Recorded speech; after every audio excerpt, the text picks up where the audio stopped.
What's going on, YouTube? Flight Sim here, back for another stream. Flying the Airbus A320 Neo on VATSIM, if we have any ATC online. As of right now, not seeing any ATC online, but we're going to go ahead and file a flight plan. And we're going to fly from Denver here all the way to Phoenix, Arizona. Should be a good one. 2 hours. 2 hours and 5 minutes block time, hour and 48 minutes air time. I believe that's what SimBriefs is indicating. We are in real time over here in Denver. It's about 9:35 a.m. Tuesday, November 2nd. And as you can see, it's pretty overcast here.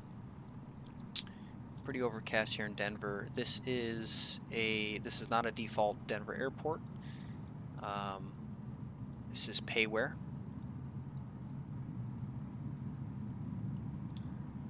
And looking a little quiet here when it comes to airport traffic. But anyway, once again, thanks for joining me. And let's get things started up. First, what we're going to do is we're going to load up PACX and we're going to load up all our, add-ons and whatnot. But before we do that, let's go ahead and log into VATSIM, and let's go ahead and put in our flight plan. So first, what we can do is let me fire this guy up here, and let's go to here's our VATSIM. Oops, let's take this here. Let's go ahead and close that, and let's take this guy here. Where is it? No. Okay, so what we can do is we can go ahead and file a flight plan here, and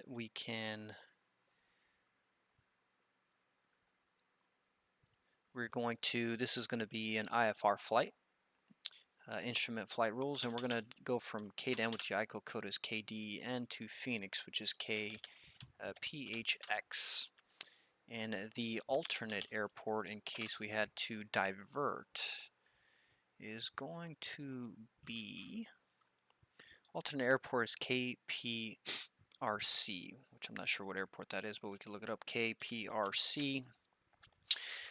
Time estimated departure, not worried about that. And then we're going to estimate time is about an hour and 48 minutes, and we will plan for about 2 hours and 42 minutes of fuel.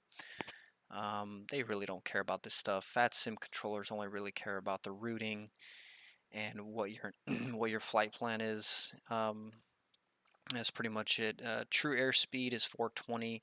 We're going to plan for 33,000 today. That's where we're going to request.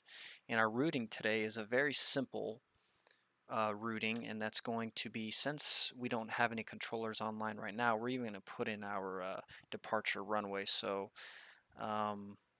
departure runway is going to be 25, I believe. Yep, 25.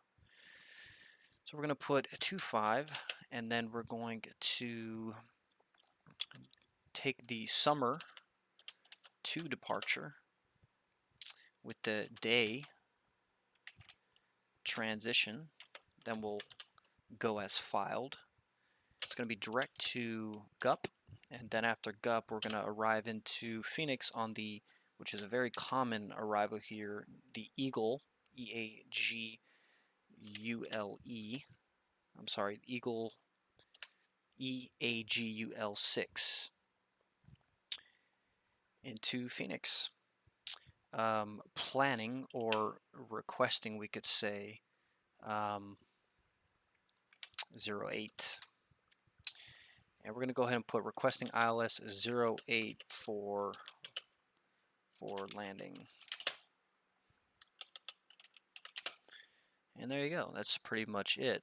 We're going to do send plus receive, and we want it voice. There's an option here we can do receive only or text only. We're going to do both. So we're going to go ahead and file the flight plan. And then no connection to network, right? So we have to connect here, and we're going to be Frontier today. Frontier's call sign is FTT, I believe. Yep. So we are, DAL is Delta, FTT 153, and our type is Airbus A320. Don't need the SecHal code. And then we're not going to be connecting as an observer, so go ahead and connect that. So not sure we filed a flight plan yet, but let's go ahead and file the flight plan now since we weren't connected, which all this information looks correct. There you go, flight plan filed. If we go over to VATSIM, you see over here, nothing is, there's nobody here, as you can see. So we're not on the network yet. Maybe if I refresh this, and that's probably, let's see here. Let's take this back over here. It says connected to voice and server, flight plan filed. So we're connected. It may take a minute to update in VATSIM. I'll be on the lookout for that. But we should see FFT 153. But all right, we're not too worried about that right now. Technically, since there's no voice controllers on right now, it's all going to be we're just going to be talking to each other in different airplanes at the airport. If there are any airplanes at the airport, just letting them know where we are and what our intentions are. This could be 2 people preparing their flights as well. But okay, so we got ground power here. So now what we're going to do is we're going to go ahead and load into the aircraft. I'm going to jump into the cockpit here. It's a little dark, but let's go ahead and fire some stuff up. Let's go ahead and get our BAT1, BAT2 on external power. It's a little loud. Let's drop some of those sounds. I'm going to go get in our ADIRs aligned. Crew supply oxygen is on. I'm going to go ahead and turn on our non-smoking. And we are on real time and real weather in Denver, if I have not mentioned that. And we're going to arm our emergency exit lights. We're going to turn on some lights upstairs here.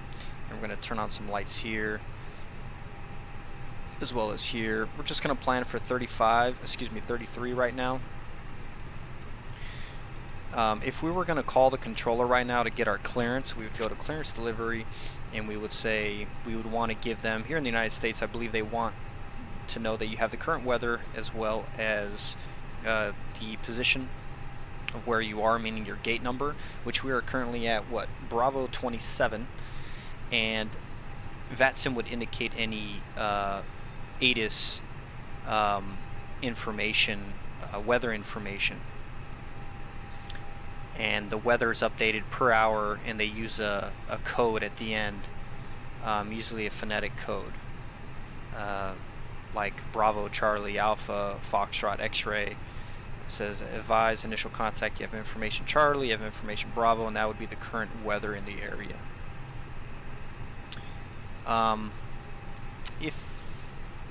Since we don't have any weather available right now, any ATIS available, if we were to get our clearance from ground, or clearance, excuse me, not ground, clearance delivery, if they're on VATSIM, we would radio in something like good morning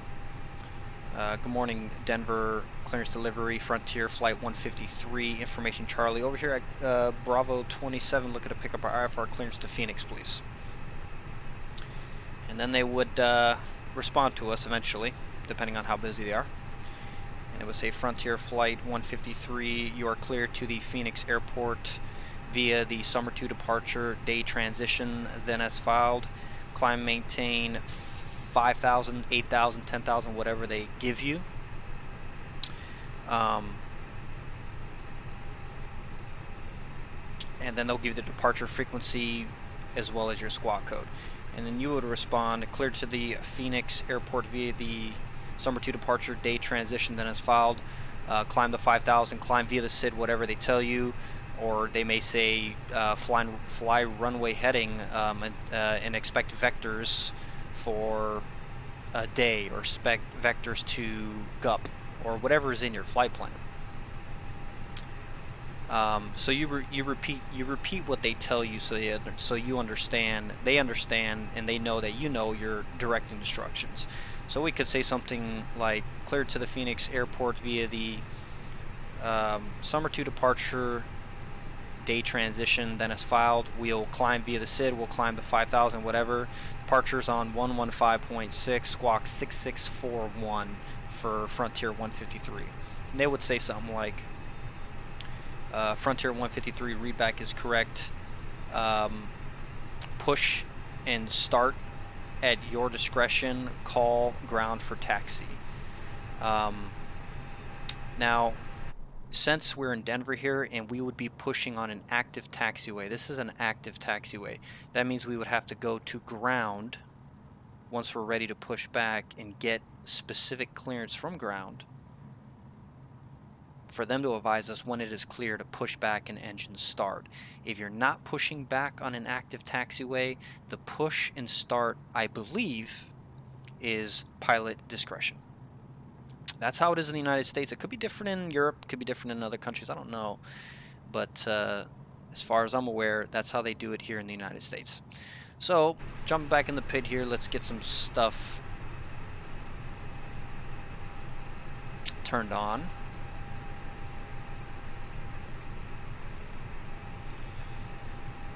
And we're on Unicon 122.8. Unicon is the frequency where we would just communicate with other airplanes in the area because there's no ATC control from an active controller.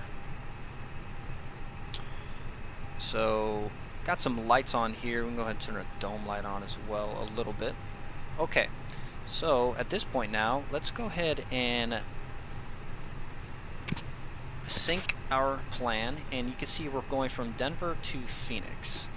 The altimeter is 1024, so we're going to go ahead and plug in the altimeter 1024. We're going to cross-check that on each side, which on our first officer side it indicates that as well. Then what we're going to do is we're now going to make sure we have our wind information, which is 240 at 4, so it's not too bad. And the temperature outside is 2 degrees Celsius, so that's pretty cold. May need some anti-ice systems once we get airborne. So our doors open here, so passengers are ready to board the aircraft at this point. But before we do that, let's go down here, let's go down here to the FMC, the McDo, that is, and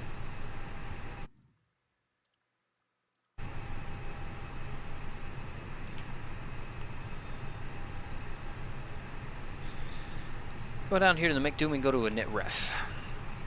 Now, from is Denver to Kphx.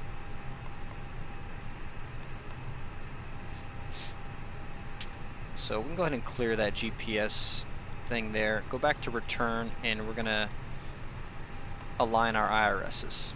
Confirm align, yes, and we're gonna go to return.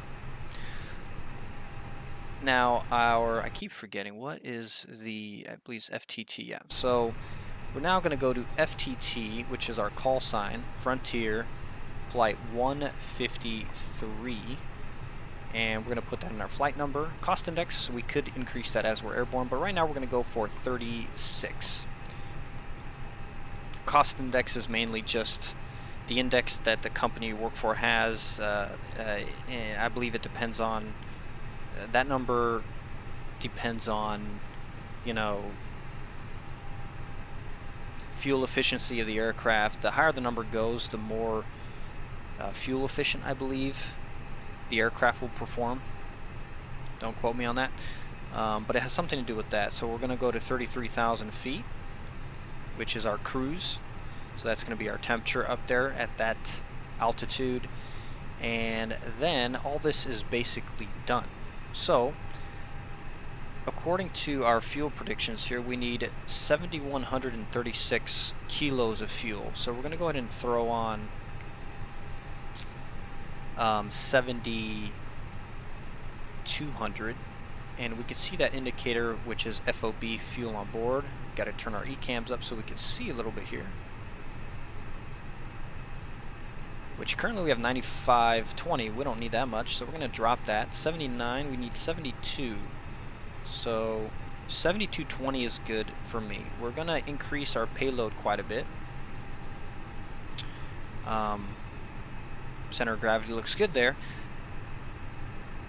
The weights here are, what do the weights show? Payload is 18.2. Okay, that's fine. Zero fuel weight is 61.9. Oh, this isn't kilos. I forgot to put it on pounds.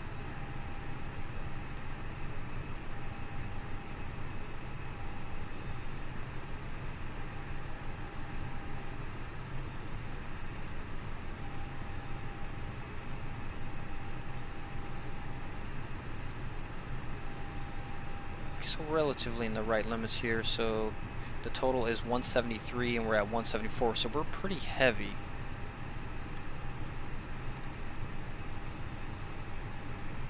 In our backup, I forget what you call this thing, put 1024 here.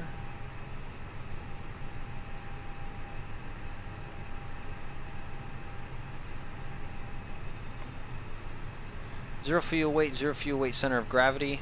Once you load up the aircraft with fuel and your payload, it should populate that automatically, which shows down here in the scratch pad, and then boom, you can populate that. And then fuel on board is 7220.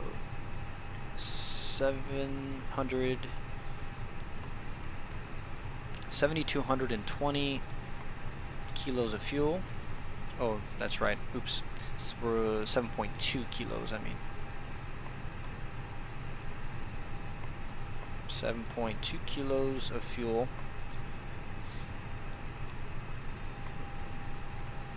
That's the problem there. Come on, 7.2. Plug that in there. Cool. So now we're going to go to our flight plan. I've kind of memorized it already. I believe we're departing on at 2.5.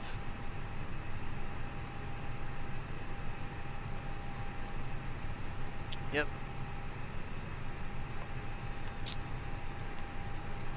So departure runway 25 on the Summer 2. Summer 2 departure with the day transition.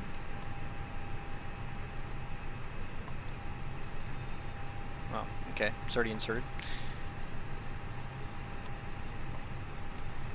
From day, we're going to go direct to GUP, which is the transition of our arrival, I believe. But we'll put it in there just in case. Obviously it's that one because we're not flying 4,374 nautical miles, so it's obviously that one. We don't need to look at the charts or the flight plan details for that, and go into insert that. Now we go to Phoenix arrivals page, and we're going to plan for the ILS 08, which is a very beautiful landing into Phoenix. You see downtown on the left hand side of the aircraft as you arrive. And we're going to go and take the Eagle 6.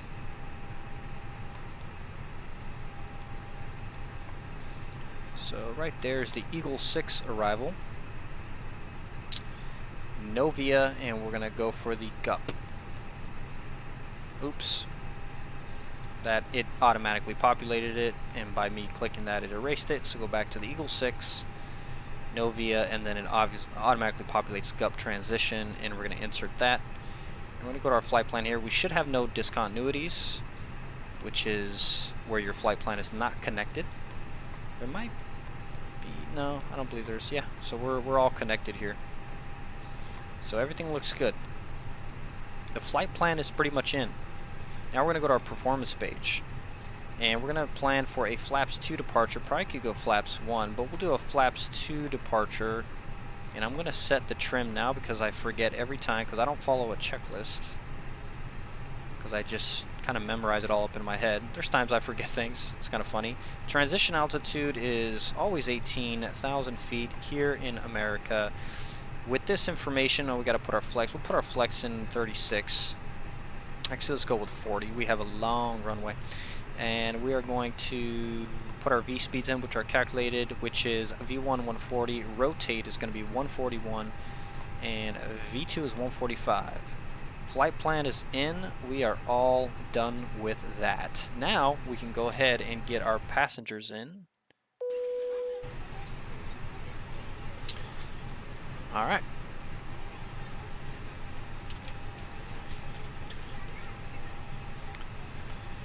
And while the passengers are coming on in, we are going to go ahead and turn on some pilot heat as well as our APU. Come down here, our APU indicator here, and once it flaps is open, we can go ahead and there it is. Flap is open, and we're going to go ahead and start our APU. Come outside of the aircraft here, and let's get some luggage. Let's get some catering.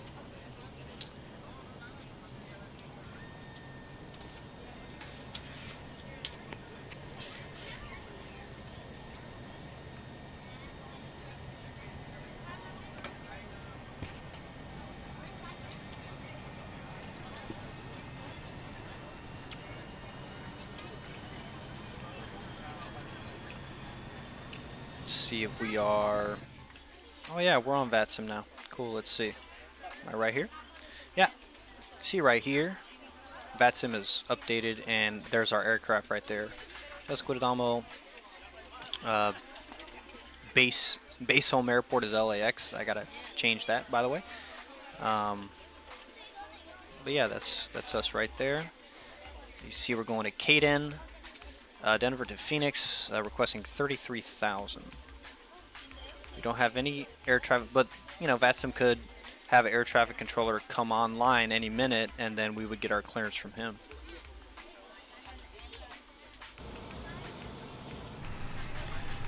Alright, so the APU is probably available, as you can see right here. I'm going to go ahead and fire the APU up, let go of the external power. We're now on APU power. We can go ahead and say goodbye to our power guy, which is our power truck here, power unit truck.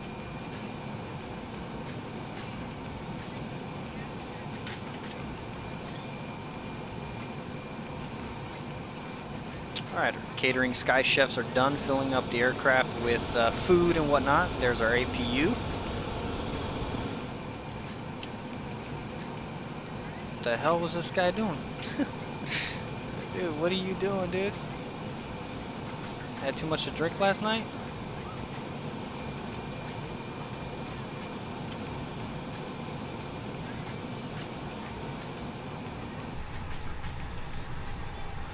Yeah, FPS takes a hit at this airport. 33.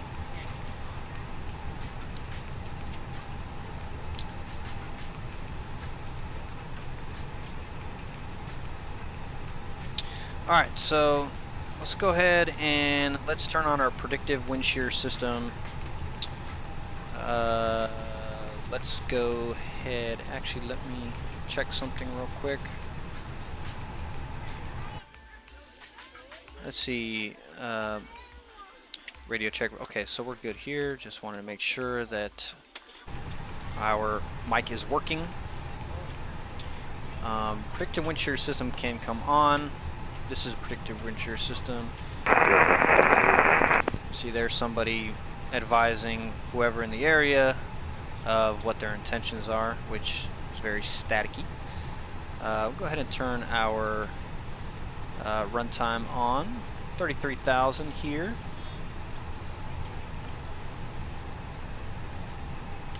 So we don't have a squawk code, so we're going to go ahead and squawk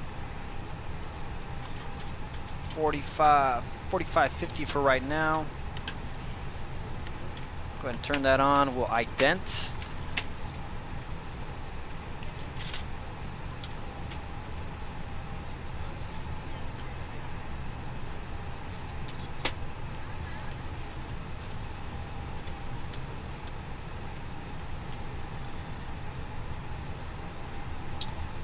Alright, so let's go down to traffic southwest 5950 inbound ILS, runway 17 left, approach. So that's a pilot, a flight sim pilot, advising what his intentions are, where he's landing.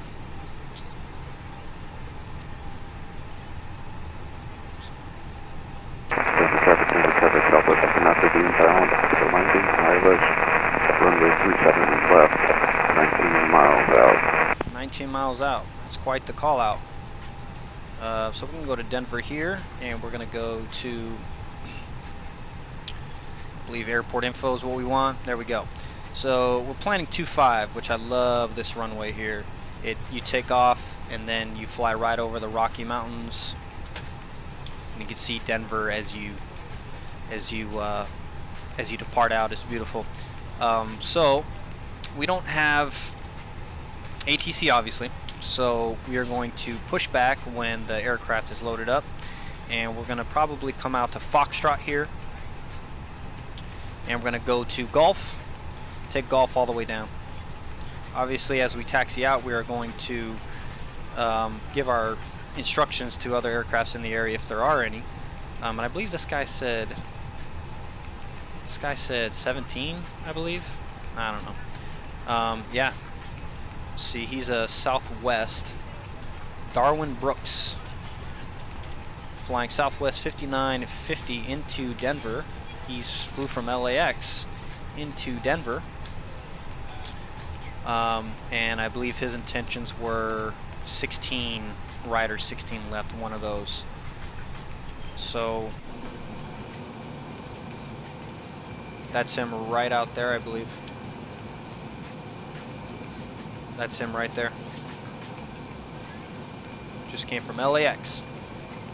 Or it could be this guy here, I don't know. On behalf of the cabin crew, I'd like to welcome you aboard our flight.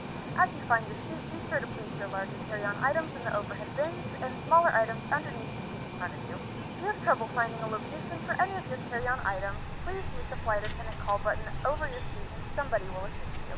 After you put your carry-on items in the overhead bin and it is full, make sure you close it as a courtesy to other passengers. Also be sure that the aisle is clear and sit down so that way other passengers can get by you. If you are seated in an emergency exit row, please review the exit seating responsibilities and the safety card provided for you. Please make sure that you are able and willing to perform these actions. If you're not, please let a flight attendant know so that way you can be reseated. Alright, we're going to lock our cabin door. Use your cell phones during the rest of the boarding process, but we do ask that laptops, tablets, and any other larger electronic devices are stowed once we depart from the gate. Thank you, and welcome aboard. Okay, let's go ahead and let them know that we're ready to go. And we're going to let the flight attendant know that to expedite we're ready the up here if we can finish the boarding process a bit sooner. Yeah. We'll see what we can do. No promises. Oh, got a guy coming in right here. I don't know if that's a VATSIM flyer pilot or if that's just the live traffic, which, you know what, we probably should turn off.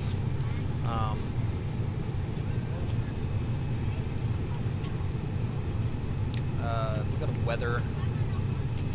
We go to, it is live.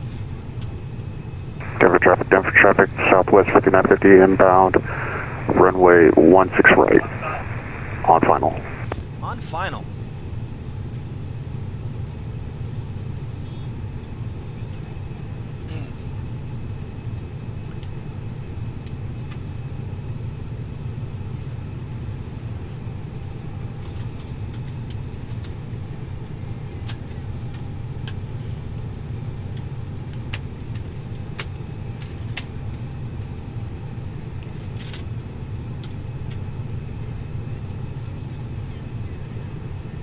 Yeah, I don't think that's what I forget to do. I gotta turn off the live traffic in Microsoft Flight Sim so it doesn't, you know, get mixed in with the VATSIM traffic. Totally forgot to do that. That is not a VATSIM flyer. That is live traffic. Alright, we're going to go ahead and we are going to remove this jetway here. And we're going to go ahead and get our tug guy to come on up.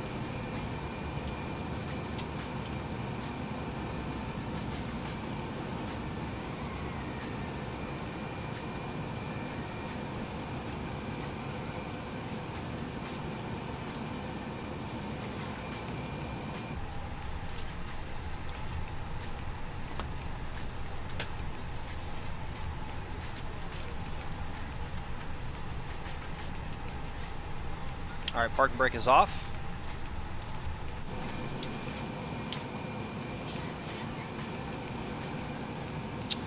All right, we're not waiting for these people anymore. So parking brake is off. We're going to go ahead and reverse.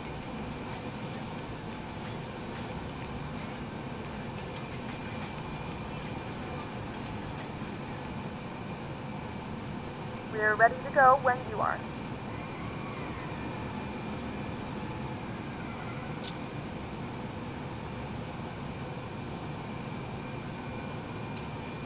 Good morning, ladies and gentlemen, and welcome aboard Flight 153. Ignition Service to 2, start Phoenix.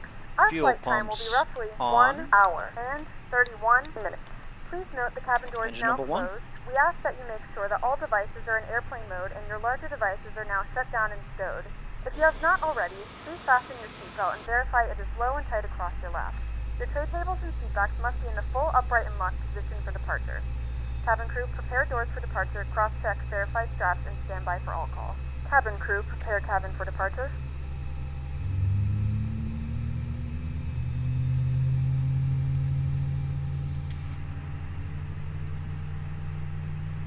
Ladies and gentlemen, please direct your complete attention to the flight attendants as they demonstrate the safety features of our aircraft. You will notice a light illuminated above your seat. When this light is illuminated, please fasten your seatbelt low and tight across your lap. To fasten, insert the metal fittings into one another and tighten by pulling on the loose end of the strap. To release your seatbelt, lift the upper portion Parking brake of the on. buckle. We suggest that you keep your seatbelt fastened Good throughout start the flight as you on may engine experience number unexpected 1. turbulence. Please take a few moments to now locate one of the several emergency exits on this aircraft. In some cases, your nearest exit may be behind you.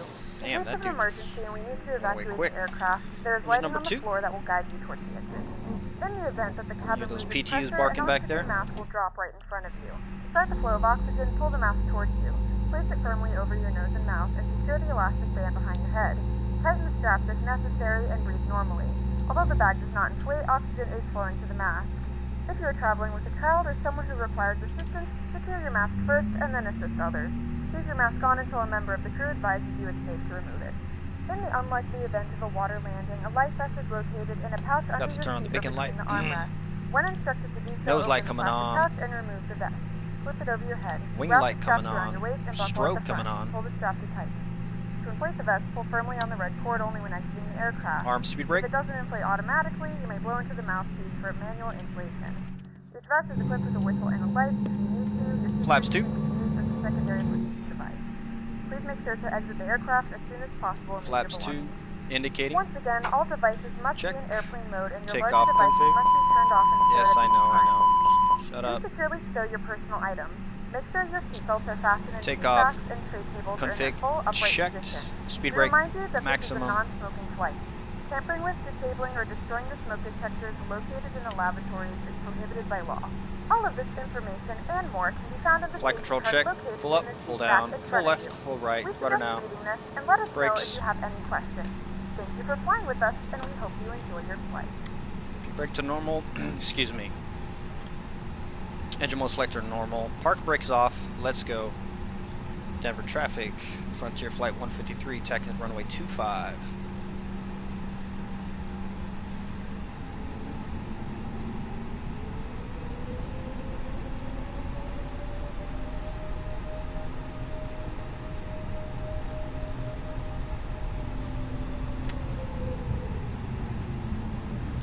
So I believe it's on Foxtrot here, so let's see.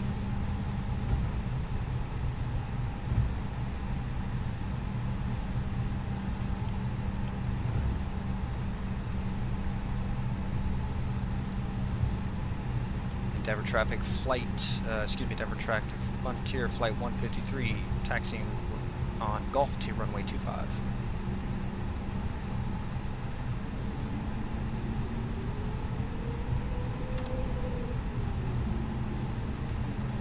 So we're out of the ramp. Go ahead and turn our runway turnoffs can come on. So I believe this is Gulf here, which yes it is.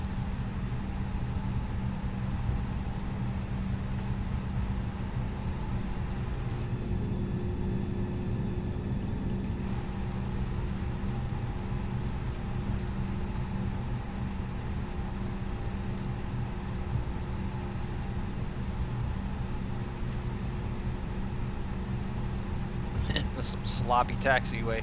I mean, that's some sloppy taxiing skills by me, but that's all good.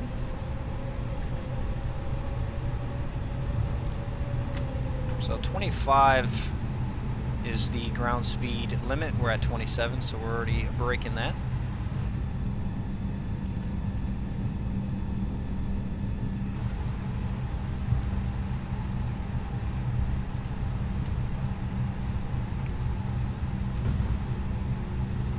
Nice little outside shot. There's this guy coming in. He just landed on 16 left, I believe. So we don't need our taxi charts anymore. We're going to go ahead and remove that, and then we're going to go ahead and our departure charts, which we are on the summer 2, which is right there.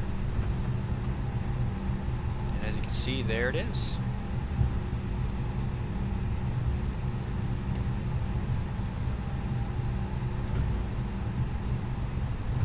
Just let all crew know. Flight attendants, please prepare for takeoff.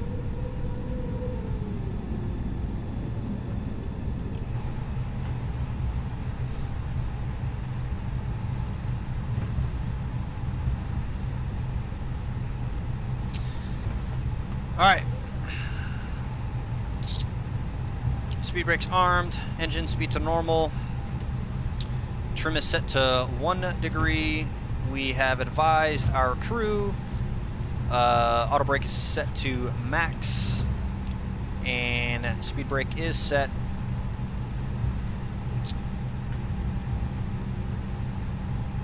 Everything else here looks good.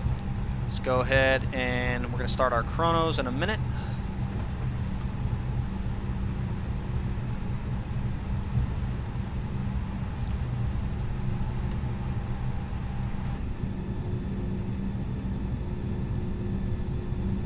It's a beautiful Denver.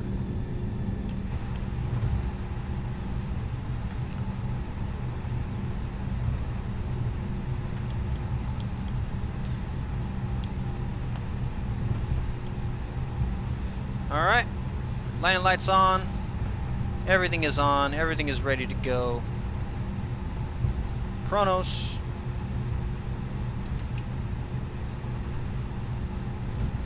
Clear left.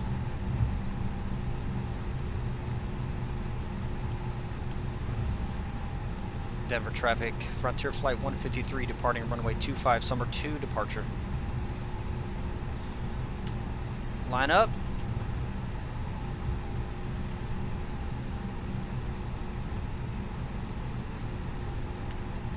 And throttles to 50. Engine stable. Denver traffic has heavy travelers on SRS 35 runway and nav rate blue. 1 mile line. Power set. Airspeed's rolling. A little bit of a wind there. A little bit of crosswind. 100 knots, both cross-checked.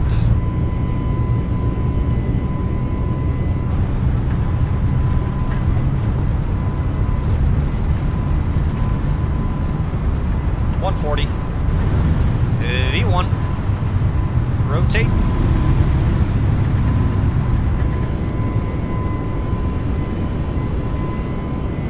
Positive rate. Gears coming up.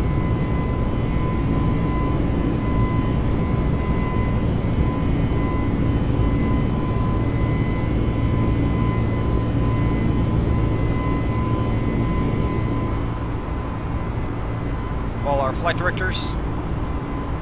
Left turn.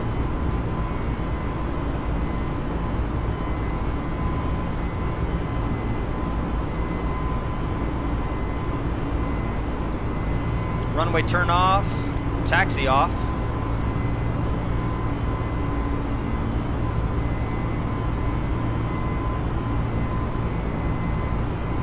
Pitch down. Follow our flight directors. Flaps 1. Indicating.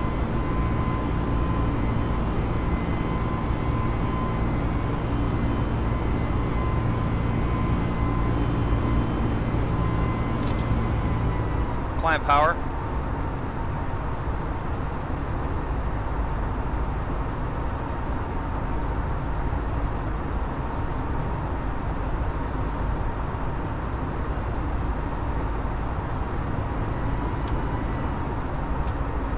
we go.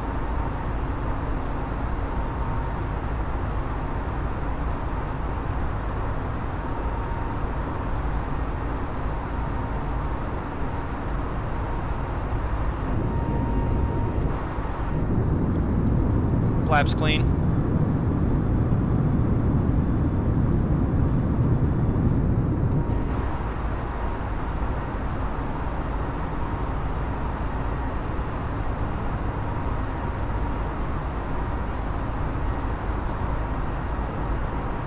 Still manually flying. Pitch down a little bit. Gain speed up to 250. Downtown of Denver, as you can see.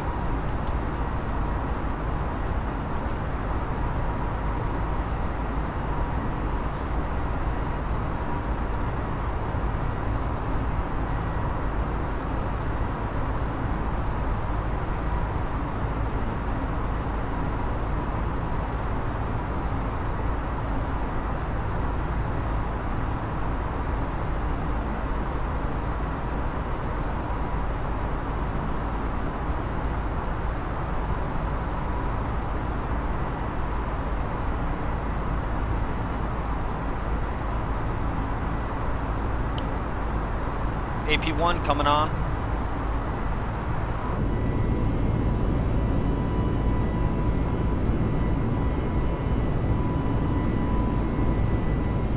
Denver traffic, United 1560 heavy, 5 mile final, 35 right, Denver. We're above 10,000. Oh shoot, totally forgot to turn off the APU. Sorry. That's why you have a checklist, guys. Probe and window heat can stay on, and we have landing lights off. Everything else here looks fine.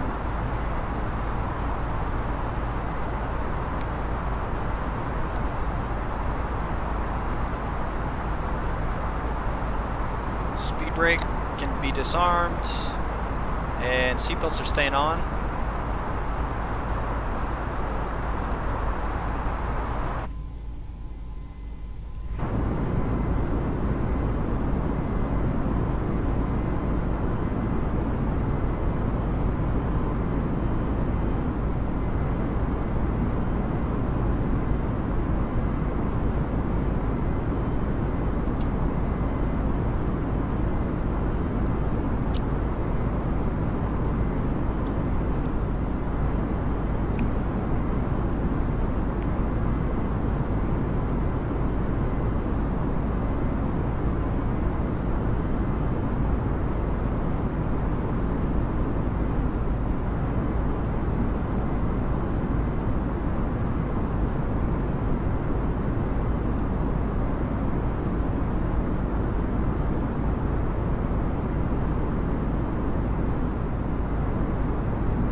Overcast day here, gloomy day here in Denver.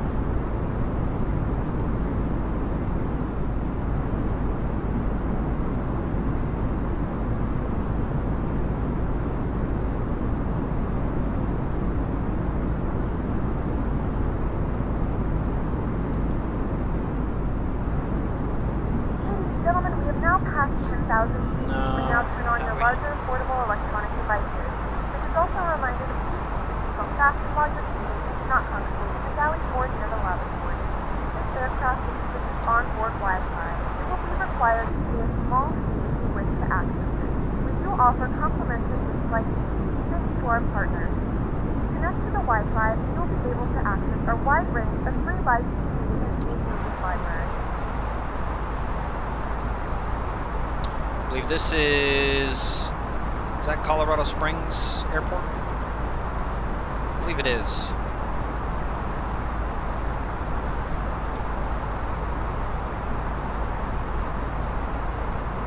No, I think it's down here a little bit more. I'm not sure what airport that is.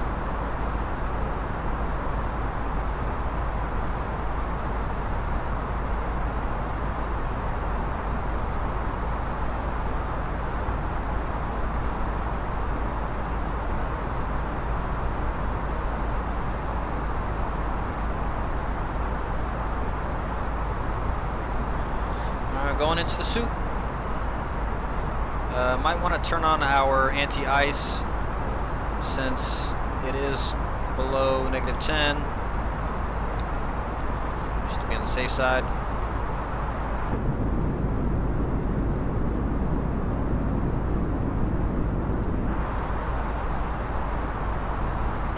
Yeah, that is not Colorado Springs Airport.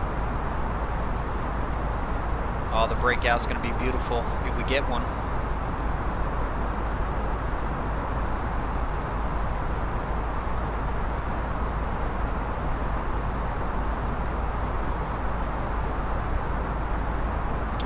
So far we have 96 satisfaction here, so that's good.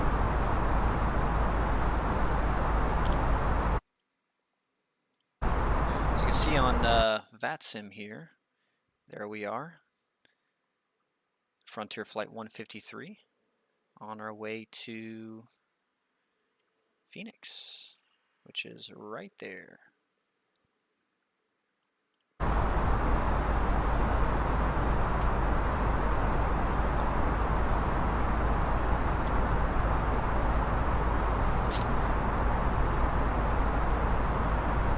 Okay, we are past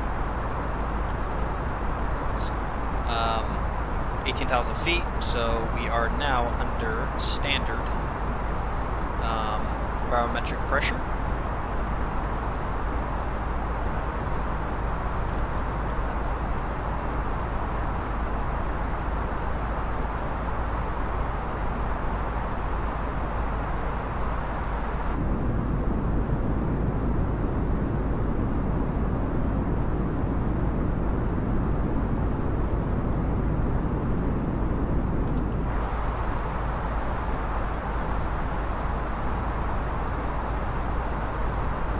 Alright, the vast majority of the work here is done. At this point, the pilots kind of just hang out, monitor the systems, make sure everything looks good. I may get some coffee or some tea from the flight crew.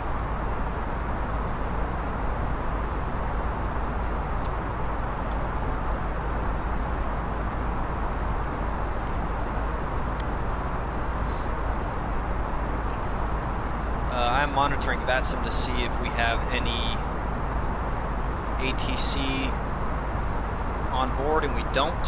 So hopefully we'll get some ATC, or at least a center.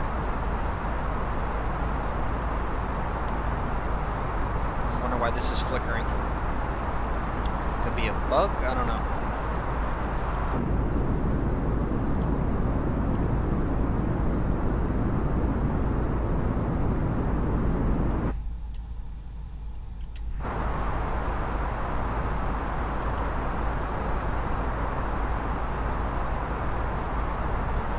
It's going to be an epic breakout here. I love this route. I love this flight from Denver to Phoenix. You know, just perfect amount of time, about 2 hours. Love the Denver airport, love the Phoenix airport.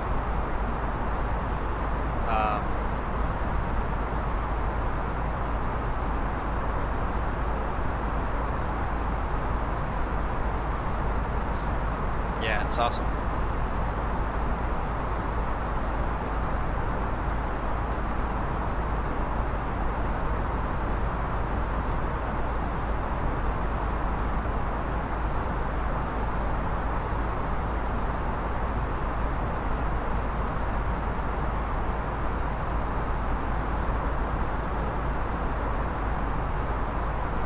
For this breakout, we should be just about out of our departure. Yeah, we're almost there.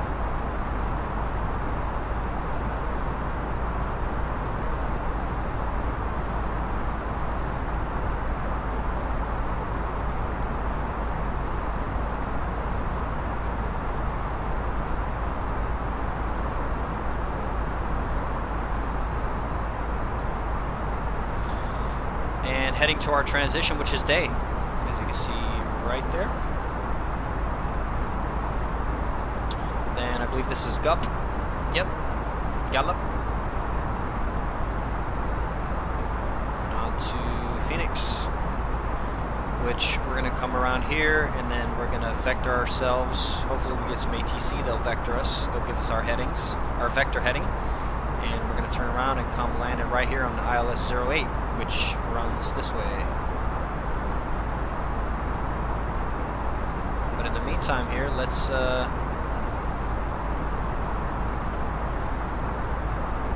take a look at this epic breakout. Shit, it's probably coming any minute now.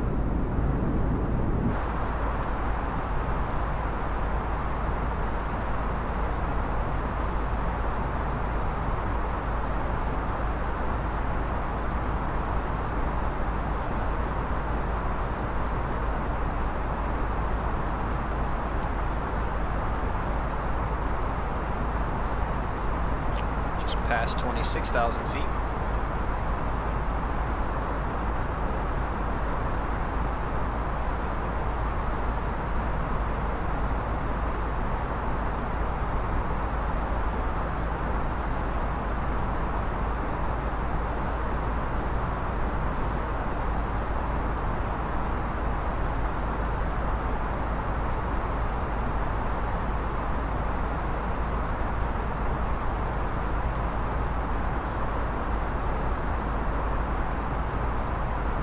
See the other aircrafts in the area here.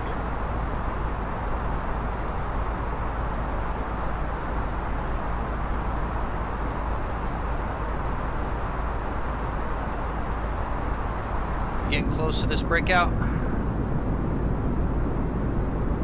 Wow, this cloud must go up above 30,000 feet.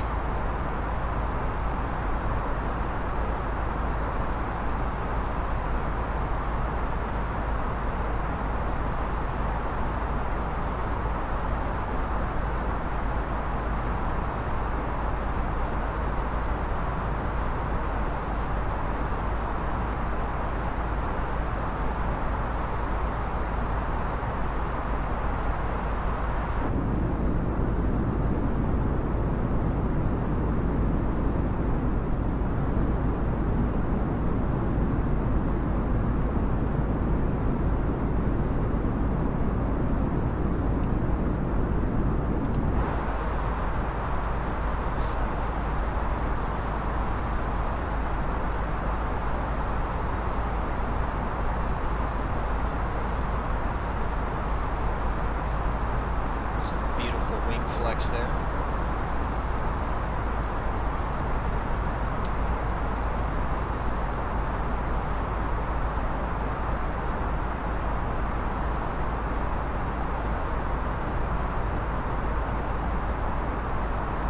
Still no breakout.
It's a little bumpy right now, that's why our satisfaction rate just dropped 1%.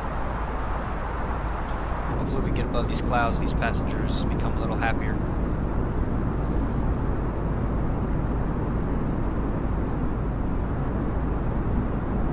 See, it's thinning up here a little bit, so yeah, these clouds are real high up there. Might have to push up to 36.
almost there.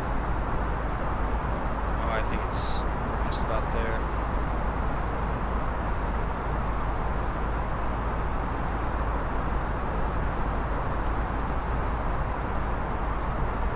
Yeah, really taking an FPS hit here.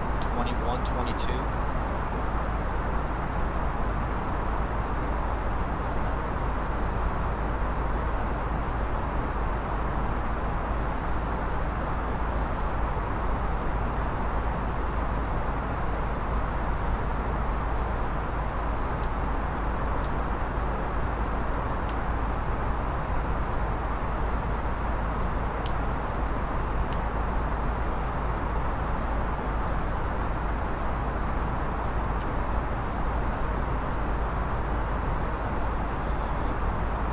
Yeah, we're going to take it up to 36.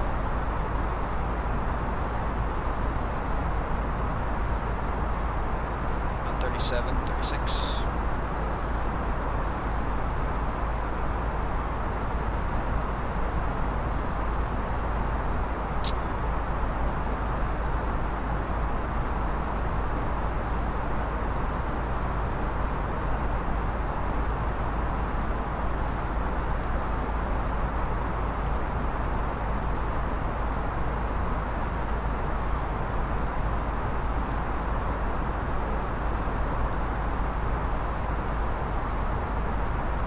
Cruise flight, 36.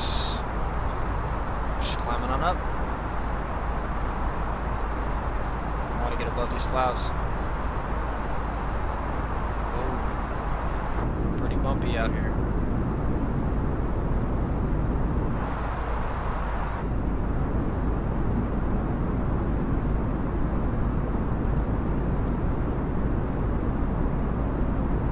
These are some really high clouds.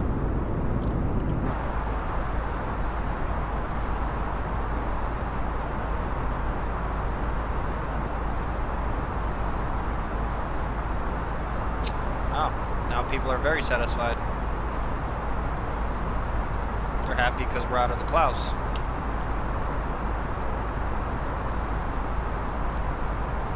We're almost out of the clouds. In a few moments, we'll be starting our in-flight meal service. Please look in the feedback for our menu, and one of our crew members will stop by shortly for your order.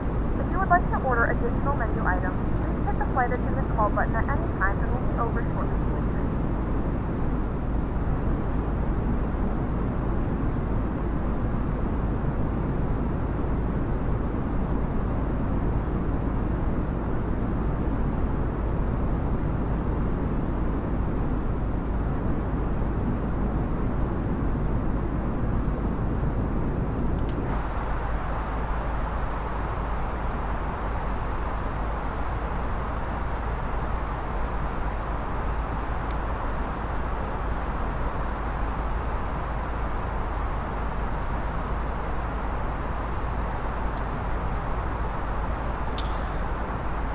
So 211 nautical miles to Gup.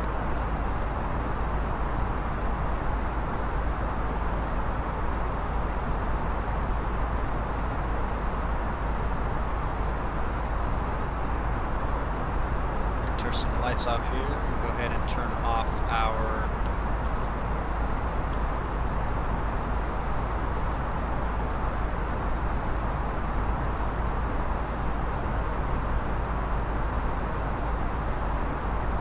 FPS has gotten a little better.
Alright, so we reached cruise altitude, 36,000 feet.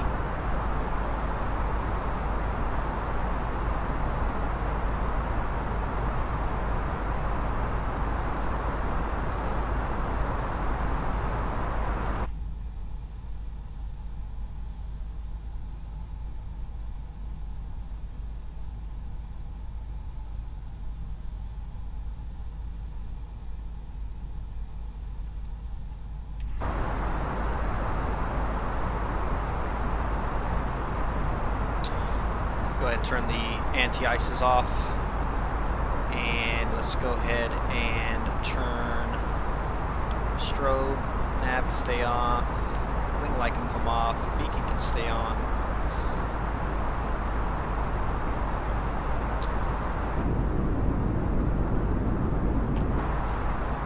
I turn the seatbelt sign off as well.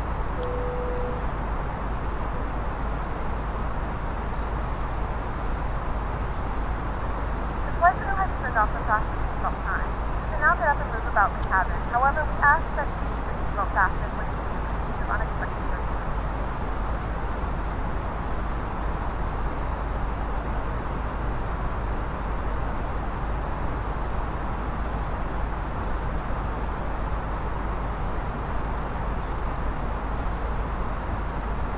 I'm going to go ahead and do a public announcement.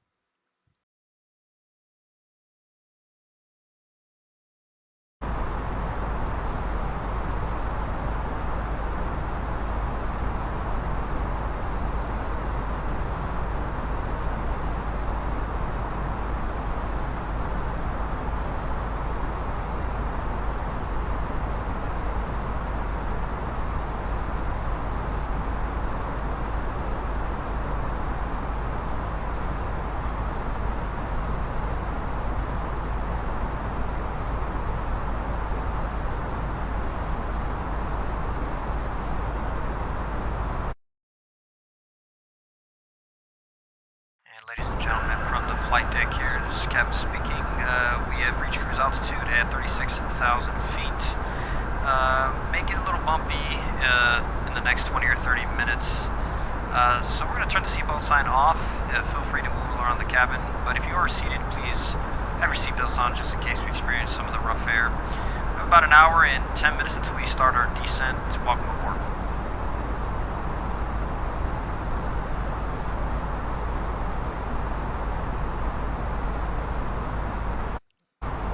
Okay, there's our public announcement. And let's actually remove that. Look at this. We got some breaking of the clouds here. Wow. Let's take a look on this side.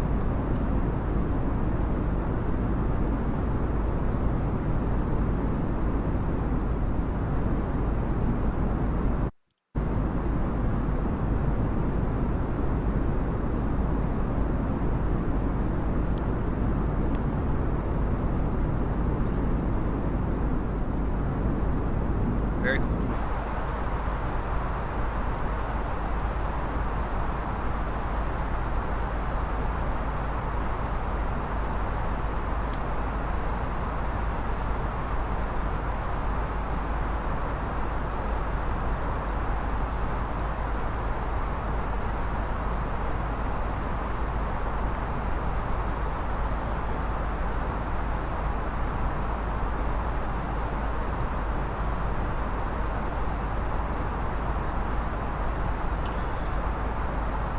Alright, so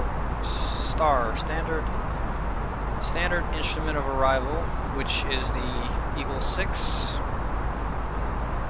And let's just stay ahead of the flight here and prepare for that.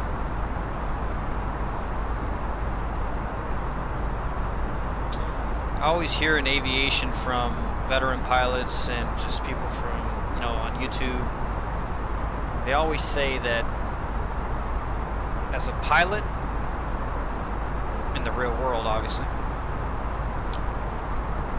as a pilot you always have to be one step ahead of your plan, and if you're not doing that, then you are doing something wrong.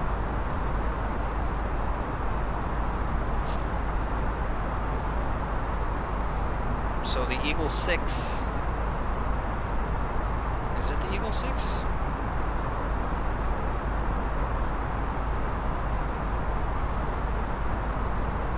Yeah, Eagle 6.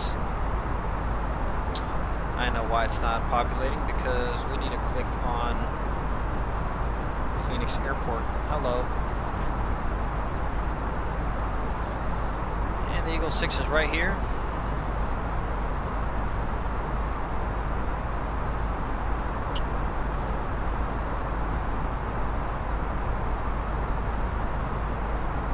So we're gonna descend via the Eagle 6 arrival, and the chart indicates speeds as well as altitude per waypoint here. So at Teniz, we need to be at 330. At Peso, we need to be at anywhere from 24 to 30,000. And at Eagle, we need to be at flight level 18,000 feet. So what we're going to do is we're going to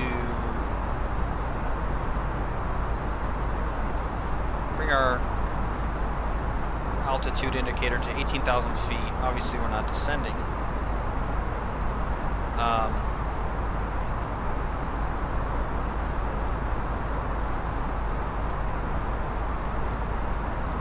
Eagle, yeah, it says 18,000 feet there in Eagle.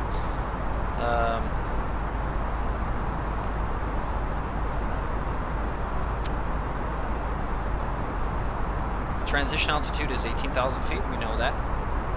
And what else do we need? So let's go over here and let's just get ready. Little Frontier coffee cup. So the Phoenix weather.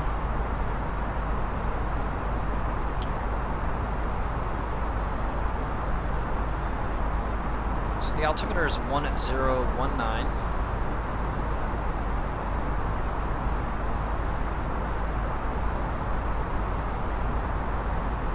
So this is on standard, so it'll go to 1019 after we go below 18,000. So 1019. So wind direction is 100 at 7 knots, and it's 18 degrees Celsius. Obviously, as you can see, we're going through a little bit of weather, flying over a little bit of weather here. So Phoenix is not showing anything. If we go to the Metar, let me just check. Kphx Metar file. What does aviation data say? Okay, a little different from what this is saying. 110 degrees at 8 miles per hour, 7 knots. Visibility is 10 or more miles. The ceiling is 12,000 feet for clouds. There's a few clouds at 20,000 feet, scattered at 25,000 feet. No significant weather observed for this time. Okay, so nothing too concerning that we need. Nothing that we need to be too concerned about.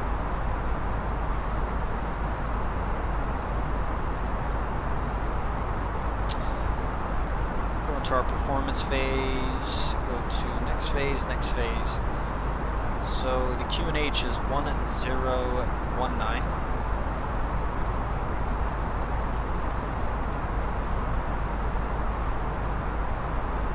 Temperature is, according to this, is 18.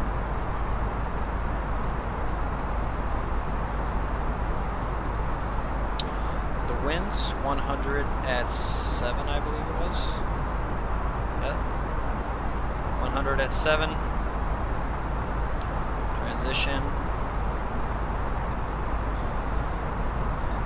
Approach speed, it's indicating 142. We're going to add 5, so we'll do 148. Excuse me, 147.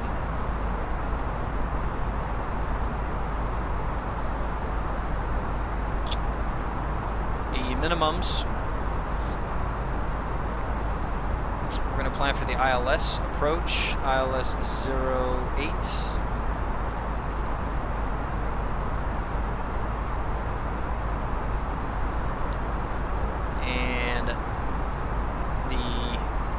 Radio frequency for that is 111.75. With a course of 078. I don't believe it's going to take the course though. Yeah, it's not taking the course. maybe it's just 78. Is that how it wants it? Nope. Okay, so the final approach course is 078 degrees, and the localizer is 111.75. So this has been checked. And what's up?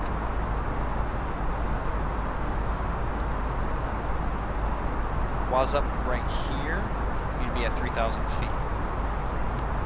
Okay, so the ILS decision altitude for height is going to be, I believe, 250 feet.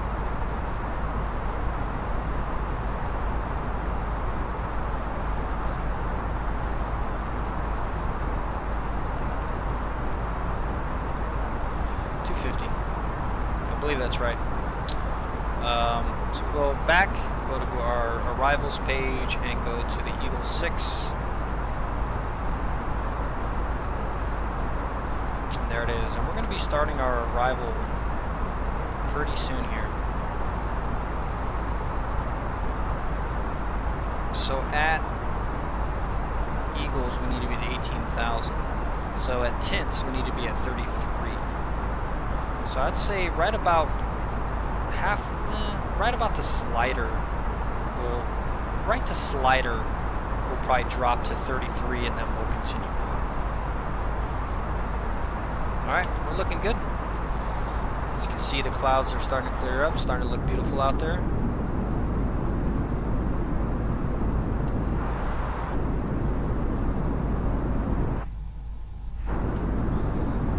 Alright, I'm going to use the restroom. You guys enjoy the flight. I'll be back in about 5 minutes. 5, maybe 10 minutes.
Alright guys, I am back. Alright, how we looking here? Still no VATSIM controllers on, which is cool. Take a look at the charts. We're about to hit the gallop transition. And then once we hit slider, we're going to drop to start our descent to 33,000.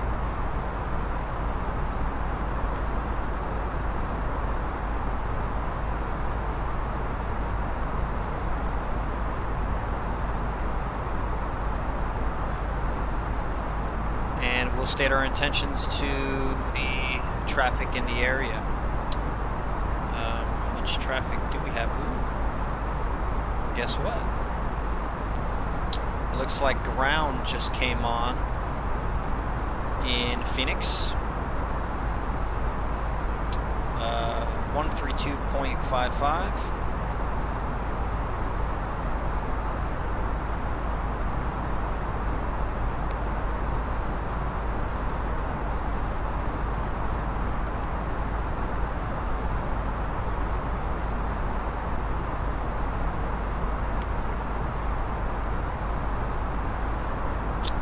Go ahead and squawk mode Charlie. Let's go ahead and mode Charlie is on. We'll go ahead and ident just so that controller knows who we are. So 132.55, 132.55. Okay.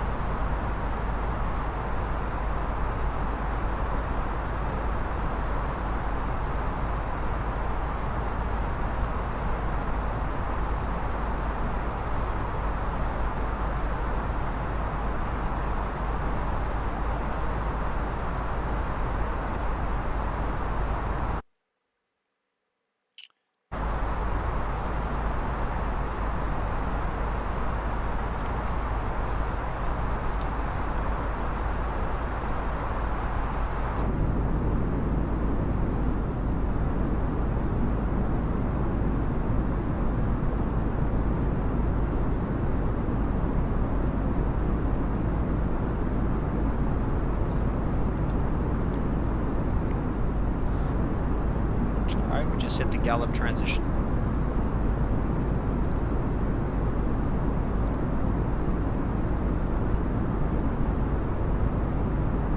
Alright, we're going to start descent pretty soon, so we're going to go ahead and turn our seatbelt sign. Whoops.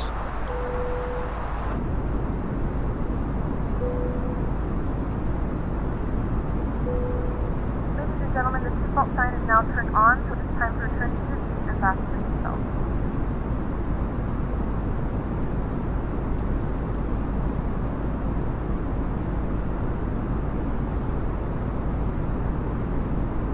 That airplane out there.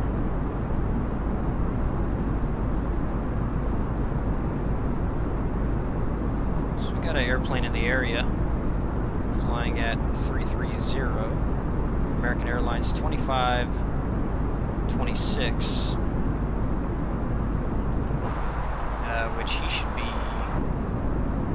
over here somewhere.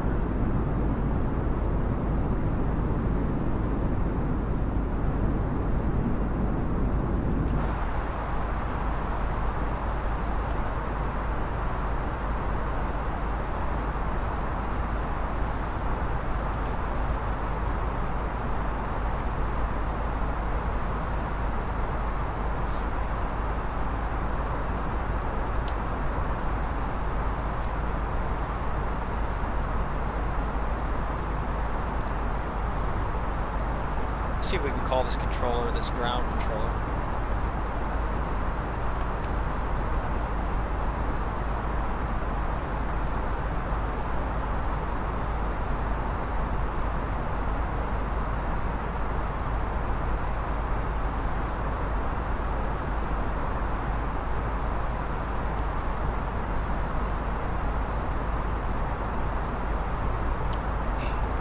Frontier 153 to Phoenix ground. Frontier 153, Phoenix ground, go ahead. Sir, just requesting, are you taking arrivals into Phoenix, or you're just doing ground traffic? Frontier 153, I'm currently only doing ground traffic, but you can expect runways either 7 right or runway 8 for arrivals. Okay, we'll expect land 7 right for Frontier 153. Okay. American 685, are you on this frequency? Alright, so we're going to go switch back over to Unicon. He said 7 right, so we're going to have to switch up our flight plan here, and we're going to have to enter ILS 7 right via the Eagle 6, and all this can stay the same. So we're going to go ahead and insert that. That changes things a little bit, and this is what happens, you know. So we're not at slider yet, so we're still good. At this point now, what we're going to need to do is we need to go into our RAVNAV data here and change our ILS frequency. So we're going to go over here to approach ILS 7 Romeo, he said, which was this one here. And the ILS 7, which is a different, which is 110.75, we'll enter that in to there. 110.75 is checked. Now the minimums on this are going to be 253, so let's go to performance, next phase, and 253. So we change that up, and still approach is going to be 147. Everything else stays the same. Now he said 7 right, so it's still roughly the same because runway 08 is this runway right here, so 7 right is just over a little bit. So we're still looking good. So we changed our frequency to that, and we should be good to go. So he's just doing ground. So technically at this point, what we're going to do is we're just going to contact him once we touch down. We're going to basically advise via the Unicon system for the airplanes in the area as we land, as we approach and then land. But once we land and we're on the ground, then we will switch over and contact him and ask him for our ground clearance. He's going to ask us, okay, what gate are you parking at? Don't really know. We can either tell him, give us a gate, or we can tell him, yeah, we're going to park at gate, let's see here.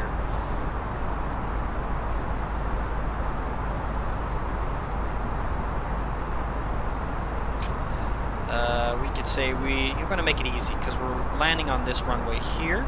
So we're going to say we're going to go to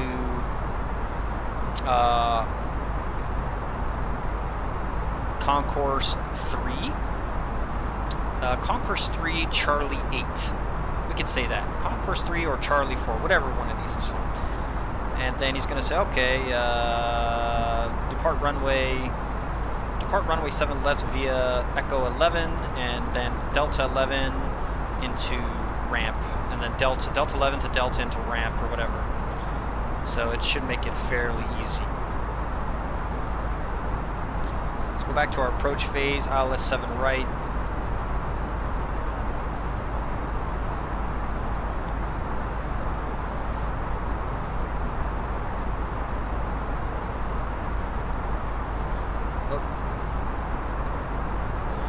So we're getting pretty close here to our arrival.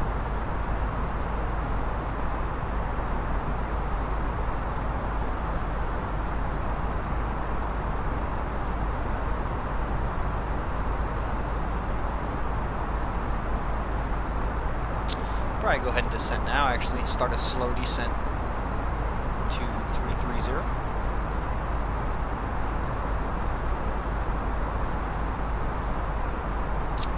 As you can see, we are now activating our descent.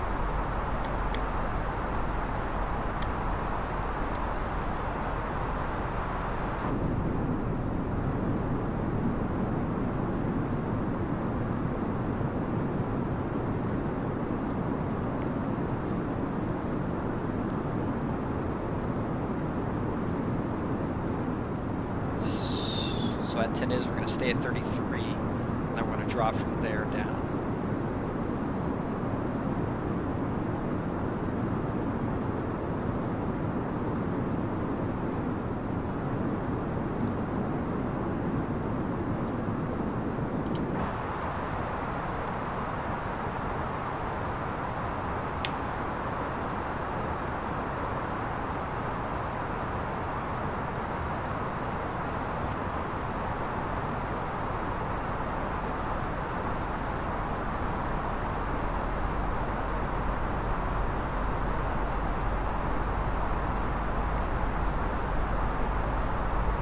So we're going to stay at 33 until we hit Tennis here. So yeah, we're going to hold here for a little while.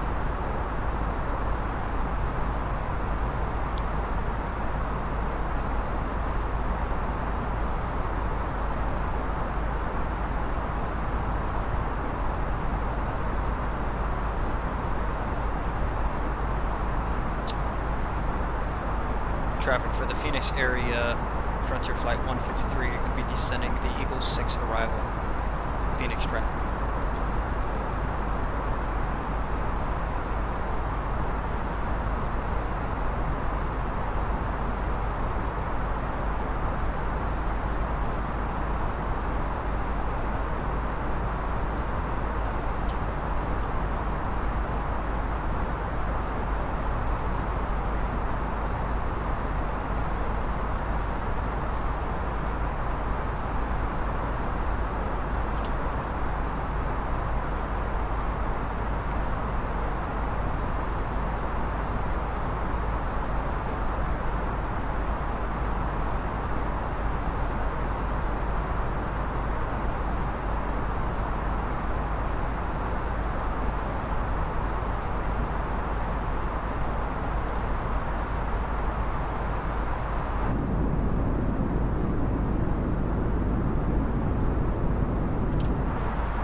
Hazy out here.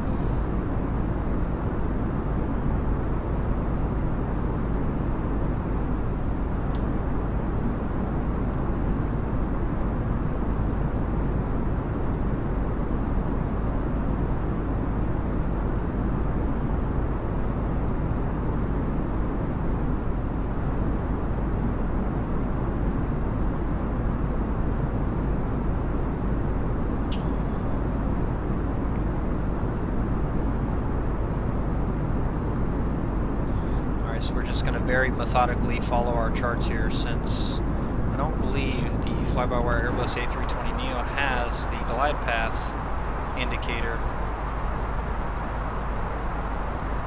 for descent. Unless I'm missing it somewhere, I don't know where that is. I've not seen that. If you're on board 4,000 kilos, I'm going to go ahead and set our brakes to medium, even though it's pretty early to do that.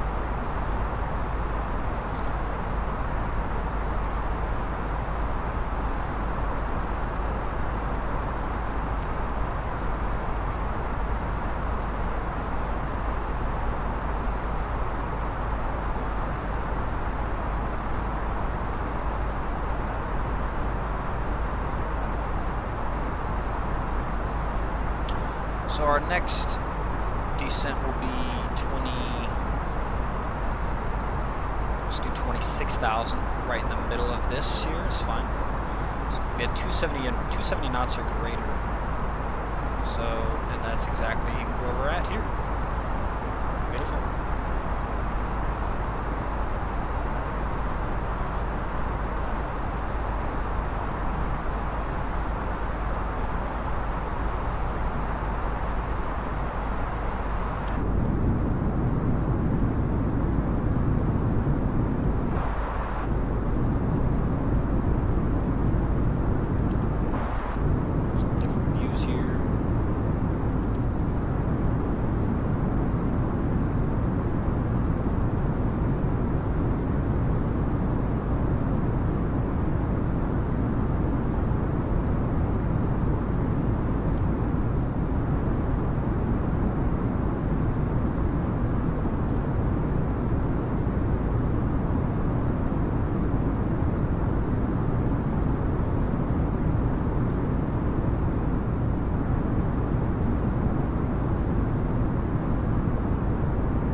Right there.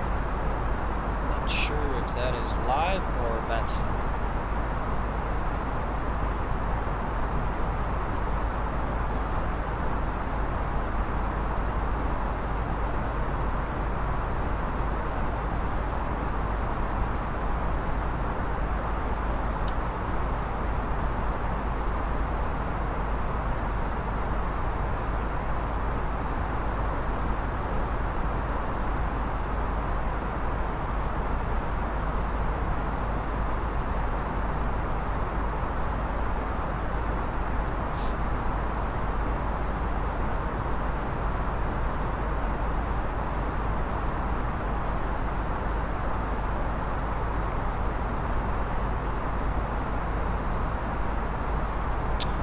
once we hit this waypoint, which is any second, we're going to start dropping our altitude to 26,000.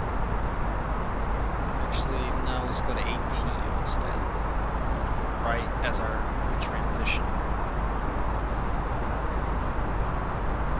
I'm going to do a controlled descent.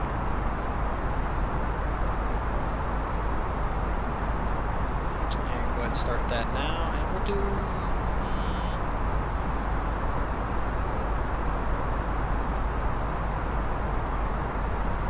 1,800 feet per minute.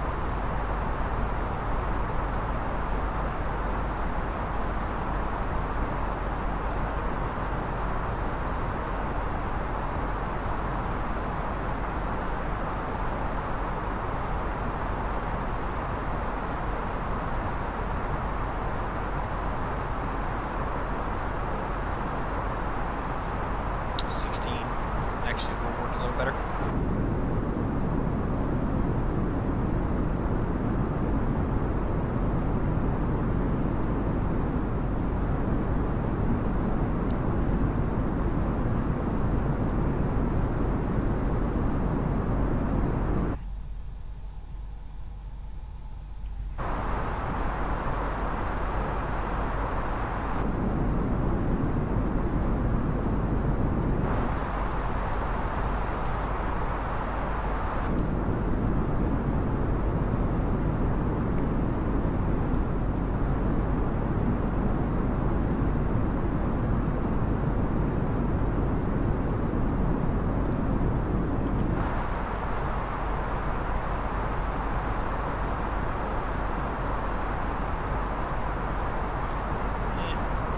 Should be descending a little bit more here.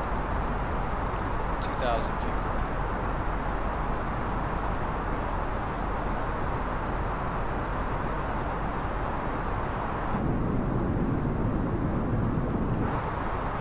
And take some frame hits here.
So we got about 19 nautical miles till we hit Eagle. I want to drop this down to 2,100 feet per minute. And Phoenix is over here, so the airport is right around this area here.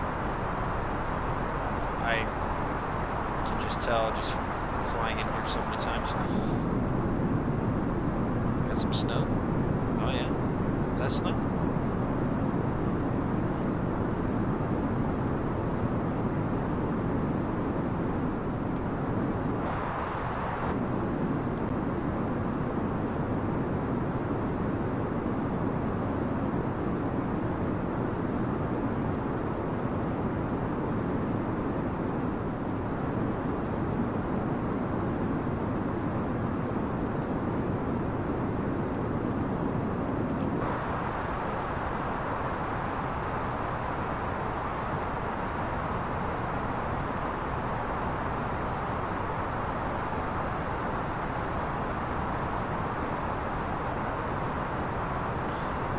See if the altimeter has changed, which it has not. 1019. Go ahead and put that on now. Just our backup here.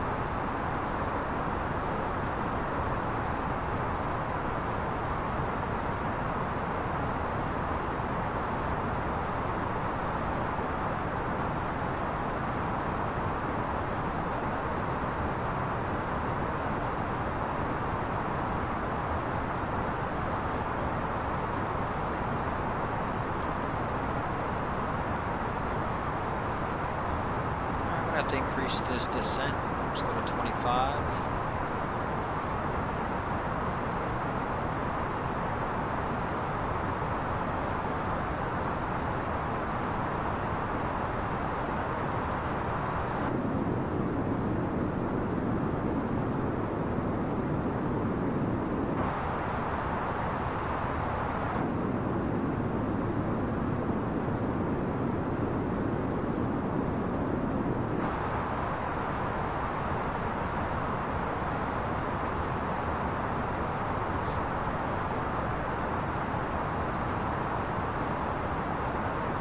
Alright, so we're going to drop all the way down now to 10,000.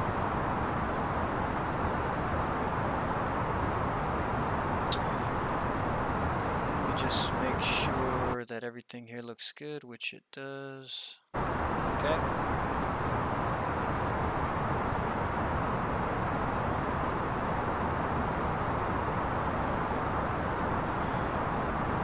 Slightly above the charts, but that's okay. We can make the correction.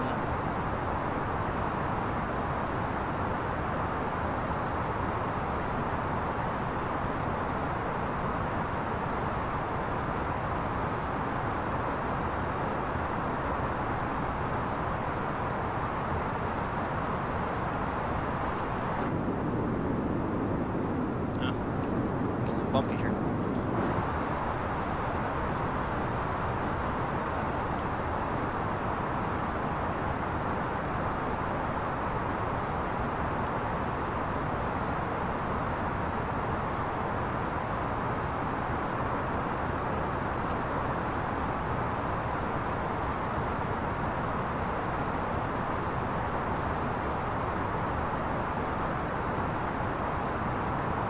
Altimeter 1019er,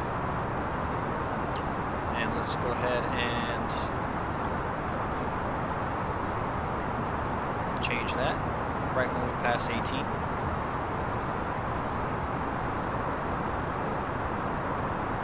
Okay, we can go there now.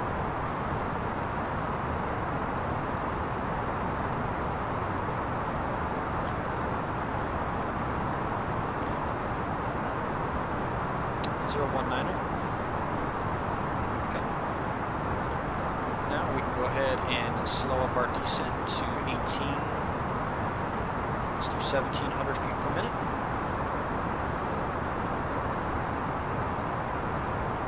Come down Queenie to 10,000. Probably can do 1,600 feet per minute now. And quite a bumpy ride here.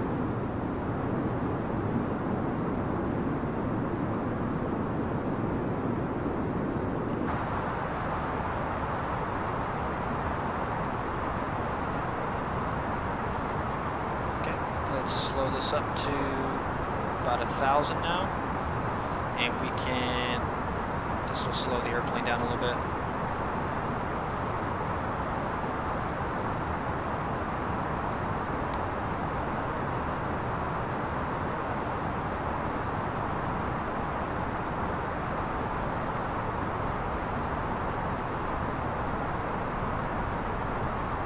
Phoenix traffic, Frontier Flight 153, descending the Eagle 6 arrival. Current flight level is 16,000, going down to 10,000.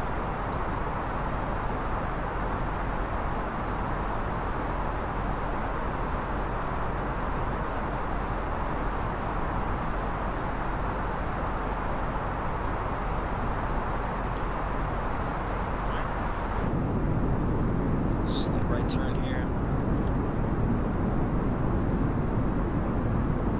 Start seeing some trees render.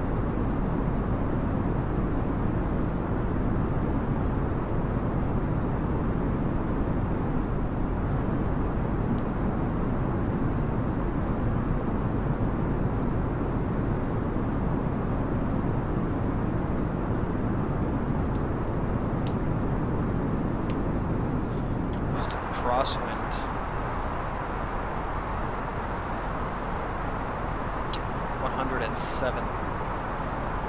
Okay.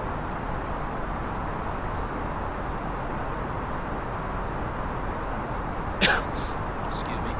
Alright, let's go ahead and start dropping this guy down to, say, about 16.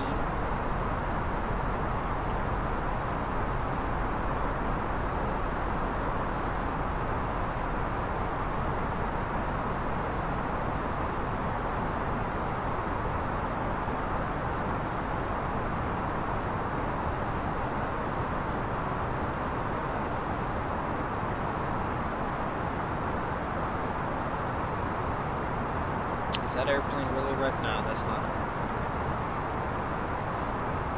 Okay. That was a guy flying off bat sim. It's not, it's just live traffic.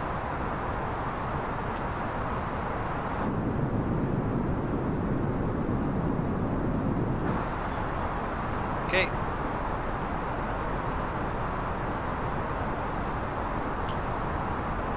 Go ahead and arm our speed brake. Get that taken care of. Speed brake auto set to medium.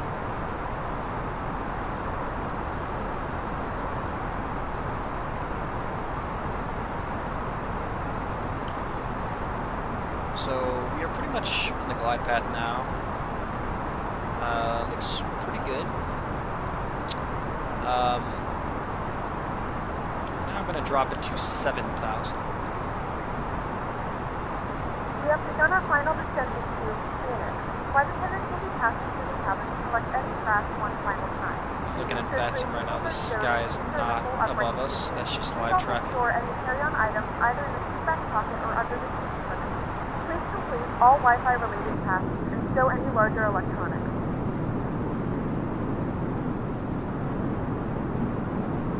Beautiful ortho. Be nice if it was a little more red. So I think that's how it really looks. In real life, it's a little more red than this.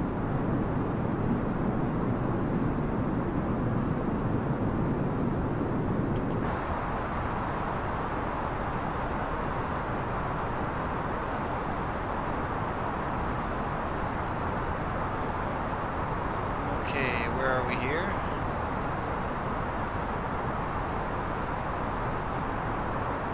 Can actually slow the descent a little bit to probably 1200 now.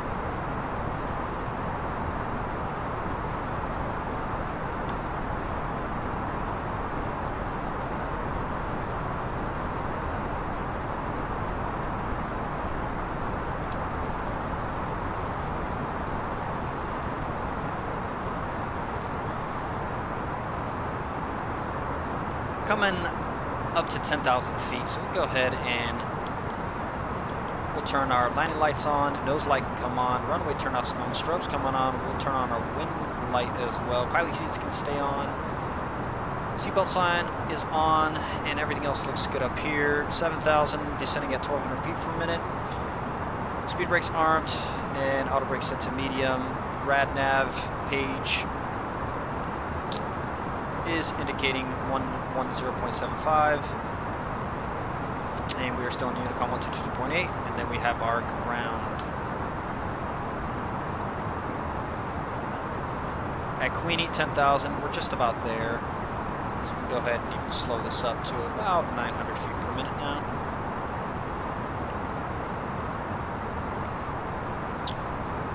This arrival is just about done. You know, we don't really need it anymore. So what we'll go ahead and do now is we're going to remove this, and we're going to get our approach phase in.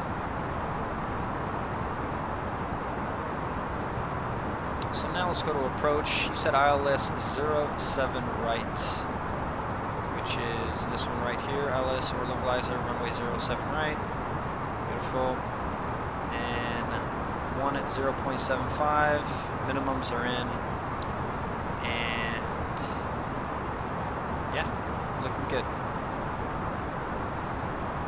There's a big wide coming around here. We probably could just vector ourselves to Tesla.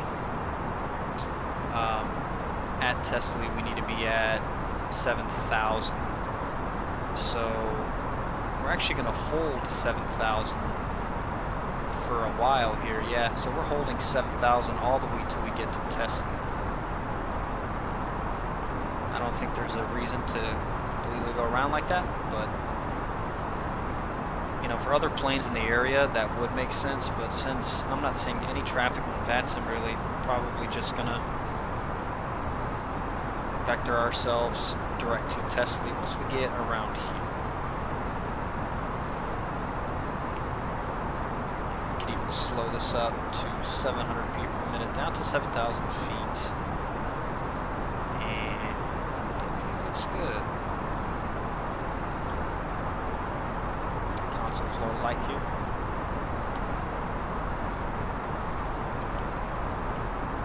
And there's downtown Phoenix. The airport is right there. 7 right is, I believe, this runway right here.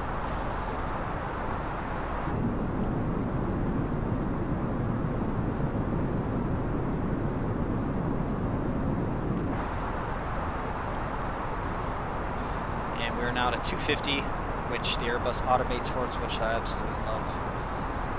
Okay. Landing system can come on. As you already see, our diamond is already in, so we do have the correct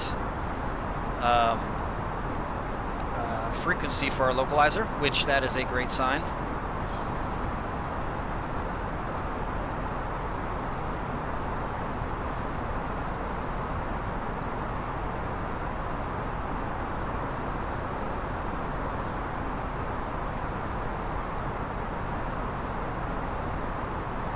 Looks like I'm the only plane in this area.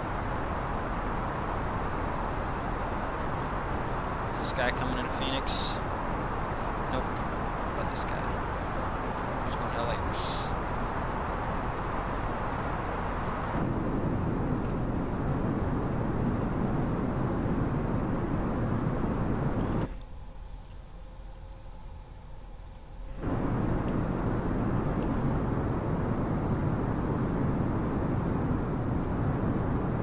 Downtown, beautiful.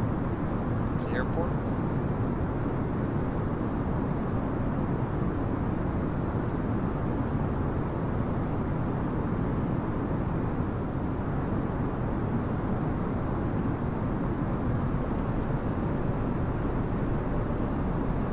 Alright, we're holding at 7,000. You can hear the engine spooling up a little bit.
Last time I flew this airplane a few days ago, off stream, I did some weird janky stuff with the flight, with the McDo here. Hopefully it doesn't do that again. If not, we're just going to have to manually take this bird in.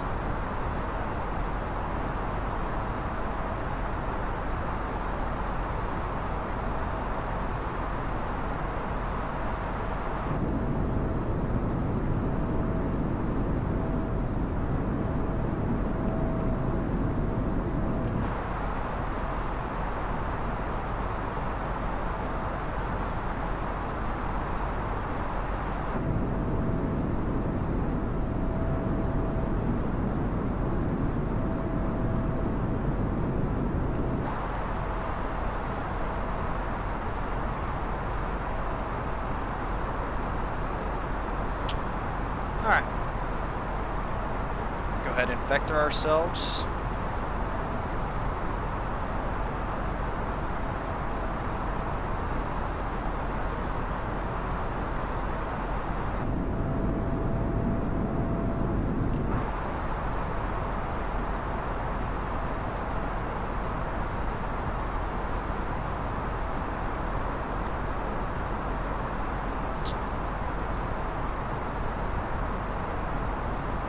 Go ahead and drop to 6,000, and we're going to turn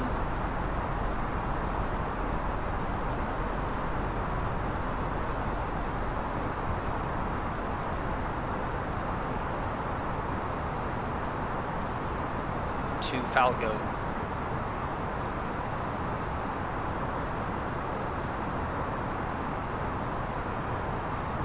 Okay. Now we're going to go ahead and do is we're going to go to direct Falgo.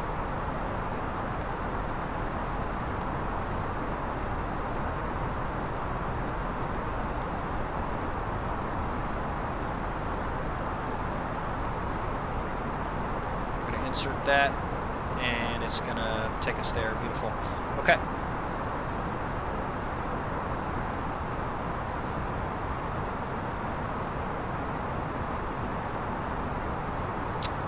So we are coming to 6,000 and holding.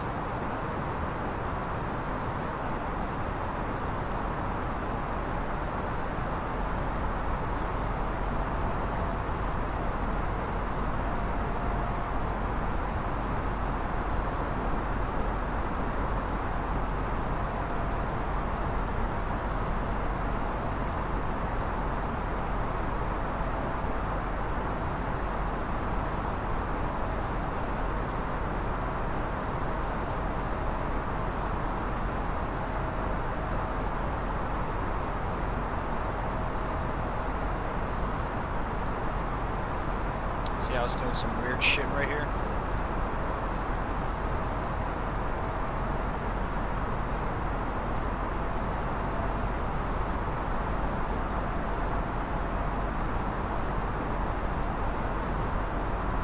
What the hell is this airplane doing? Airplane, what are you doing?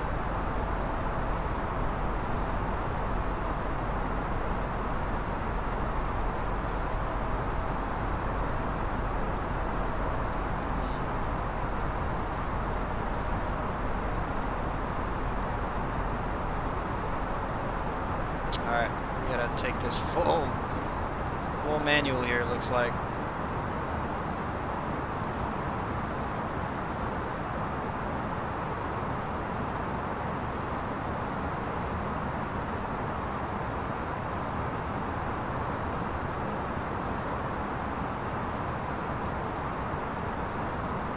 Alright, pull some speed brakes out.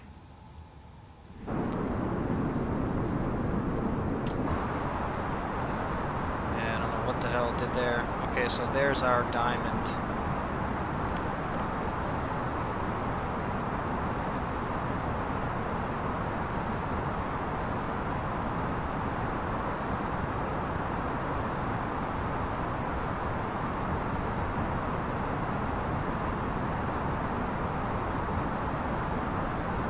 Phoenix traffic, Frontier Flight 153 on the ILS 7 right, Phoenix traffic. Alright, so we're slowing down. Need a little bit more drag. Go ahead, drop the gear.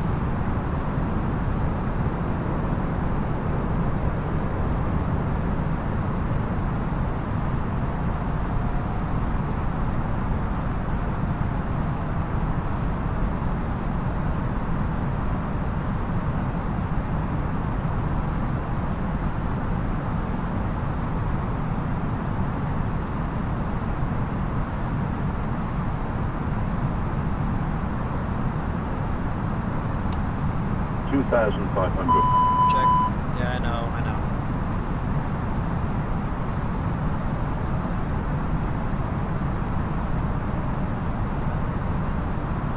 Yeah, we came in way too fast.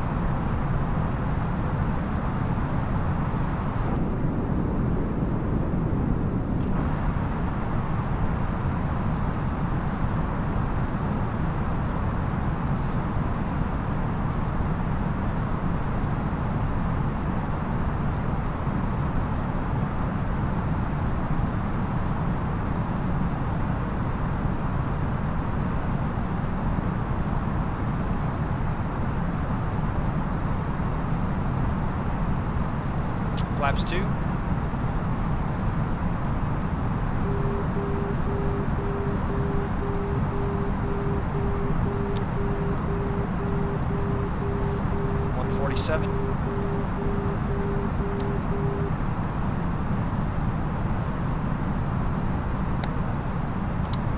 Speed brake armed.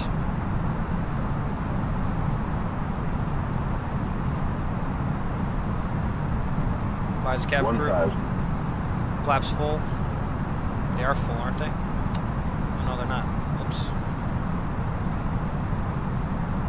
Now we can go ahead and check the cabin.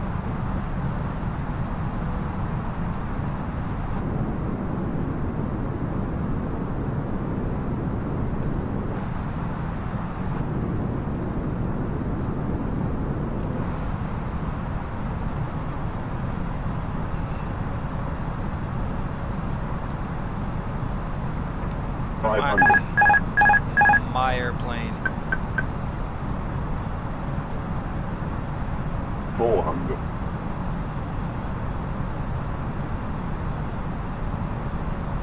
300. Landing 7 right. 200. For Frontier Flight 153.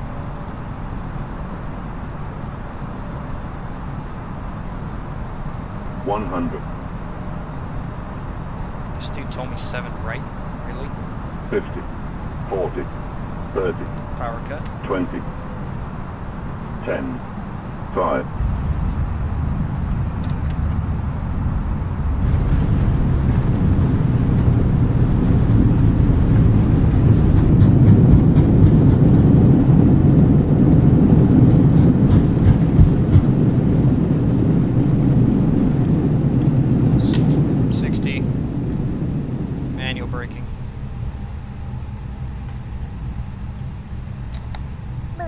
Gentlemen, Speed welcome brakes to up. Phoenix. The local time is 11:45 a.m. and it's currently about 72 degrees Fahrenheit. You can now use your mobile devices. Please remain seated until the aircraft has come to a complete stop and the seatbelt sign is turned off. Remember to use caution when opening the overhead bins as items may have shifted during the flight. If this is your final destination, we thank you for flying with us. Okay, If we you're arrived. making a connection, we encourage you to check your itinerary to All right. ensure a smooth continuation of your journey. We can cross this barred line and let's go into our taxi as well as taxi charts here.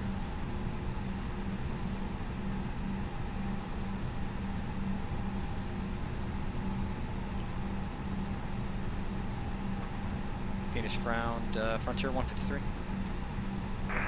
Frontier 153, Phoenix ground, welcome to Phoenix. Taxi to the ramp via Foxtrot, cross runway 25 right at Foxtrot 10, Echo 10, Echo, sorry, scratch that, cross runway 25 right at Foxtrot 10, Echo 10, Sierra, and left turn on Delta.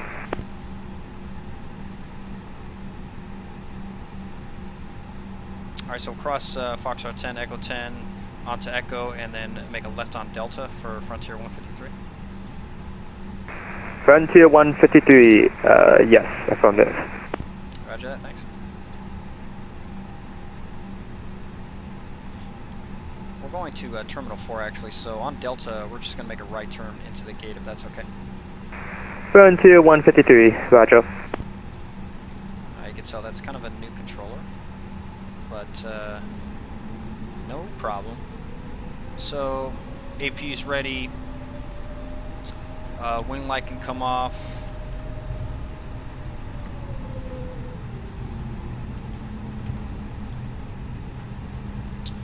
Alright, just make sure we're following what he said. Echo 10, then he said Foxtrot 10, then Echo 10, which is straight ahead here. Which this is not matching up with the charts, but I believe it's this, yes. And then we're going to go straight onto Delta, which is this one right here. Yep. Come on. Why aren't you turning, dude? Turn.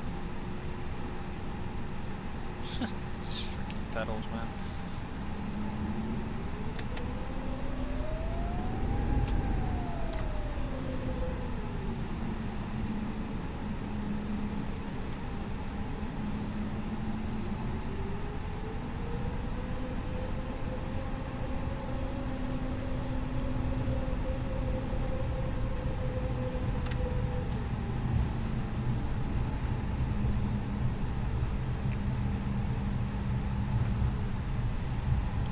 runway turnoffs can come off, strobes can go to half.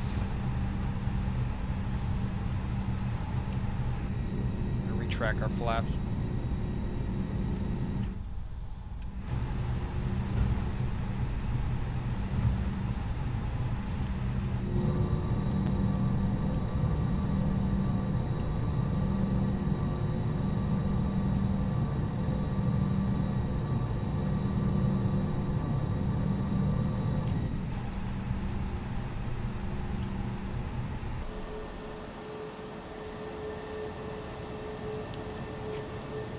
Take this gate right here.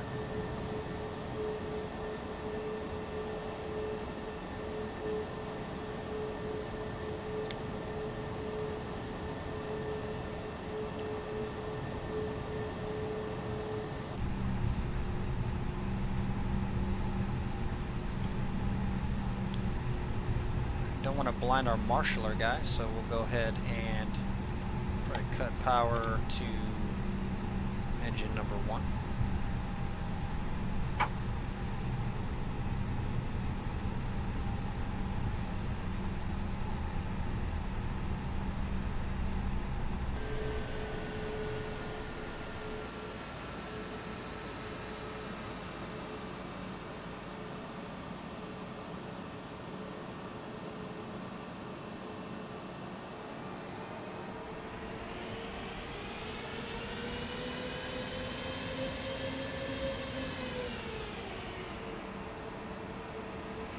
A little bit more.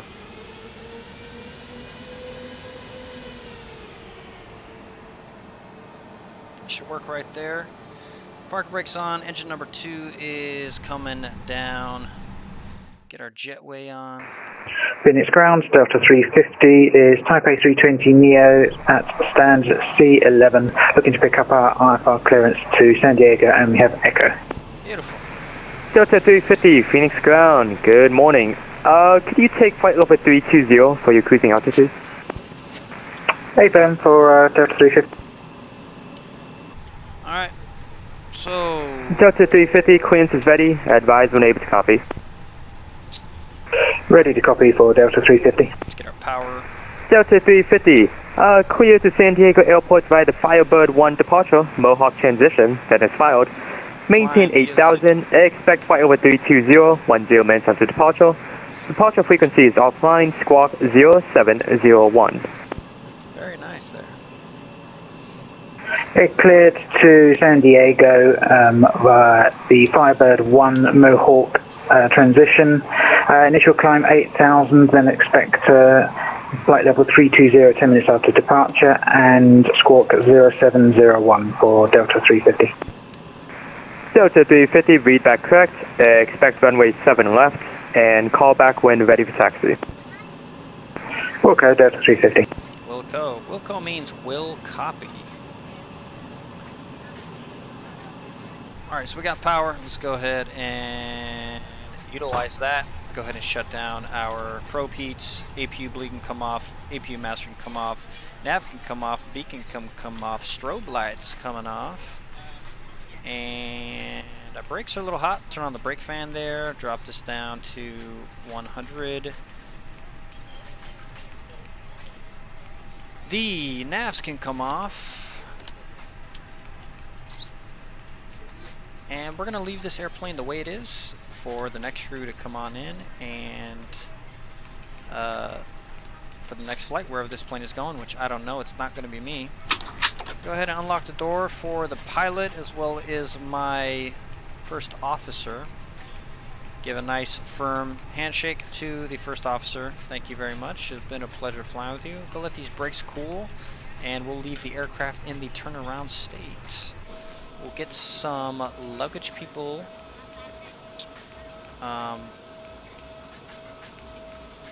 There they are. Get the luggage people to take the luggage off the aircraft, as well as catering can come on up.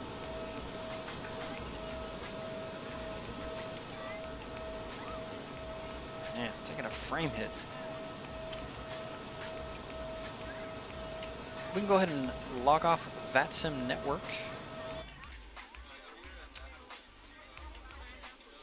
We are now disconnected off VATSIM. Go ahead and kill that. VATtastic can go away. The sim briefs flight plan is done. And PACX is done. We're still waiting for...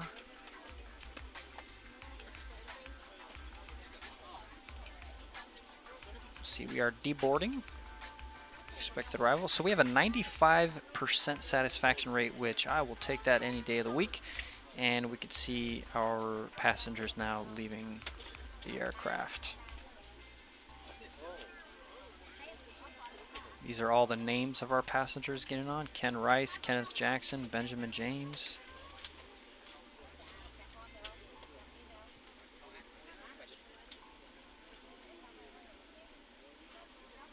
This is Benjamin James right here. Okay. What Microsoft needs to do is they need to, when you arrive, they need to reverse this. You know, we're not putting luggage in the aircraft, we're taking luggage out. So that'd be cool if they fix that. But you know what? Slowly but surely, this sim is still in its infancy. It's only a little over a year old now. It's very young. But that's just nitpicking, because all in all, in my opinion, the simulator is great, especially with all the third-party development. So our Sky Chef people are done. They've loaded the food for the next flight.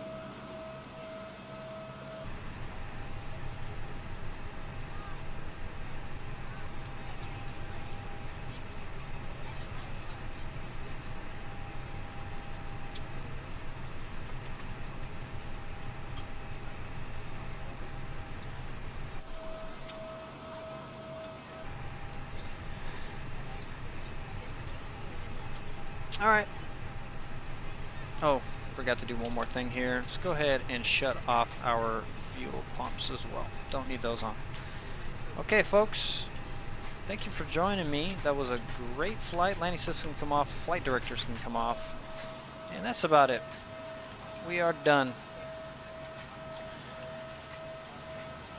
Appreciate you flying along with me today. I hope to see you guys on the next stream. And I hope you enjoy the rest of your day. Alright, see you guys.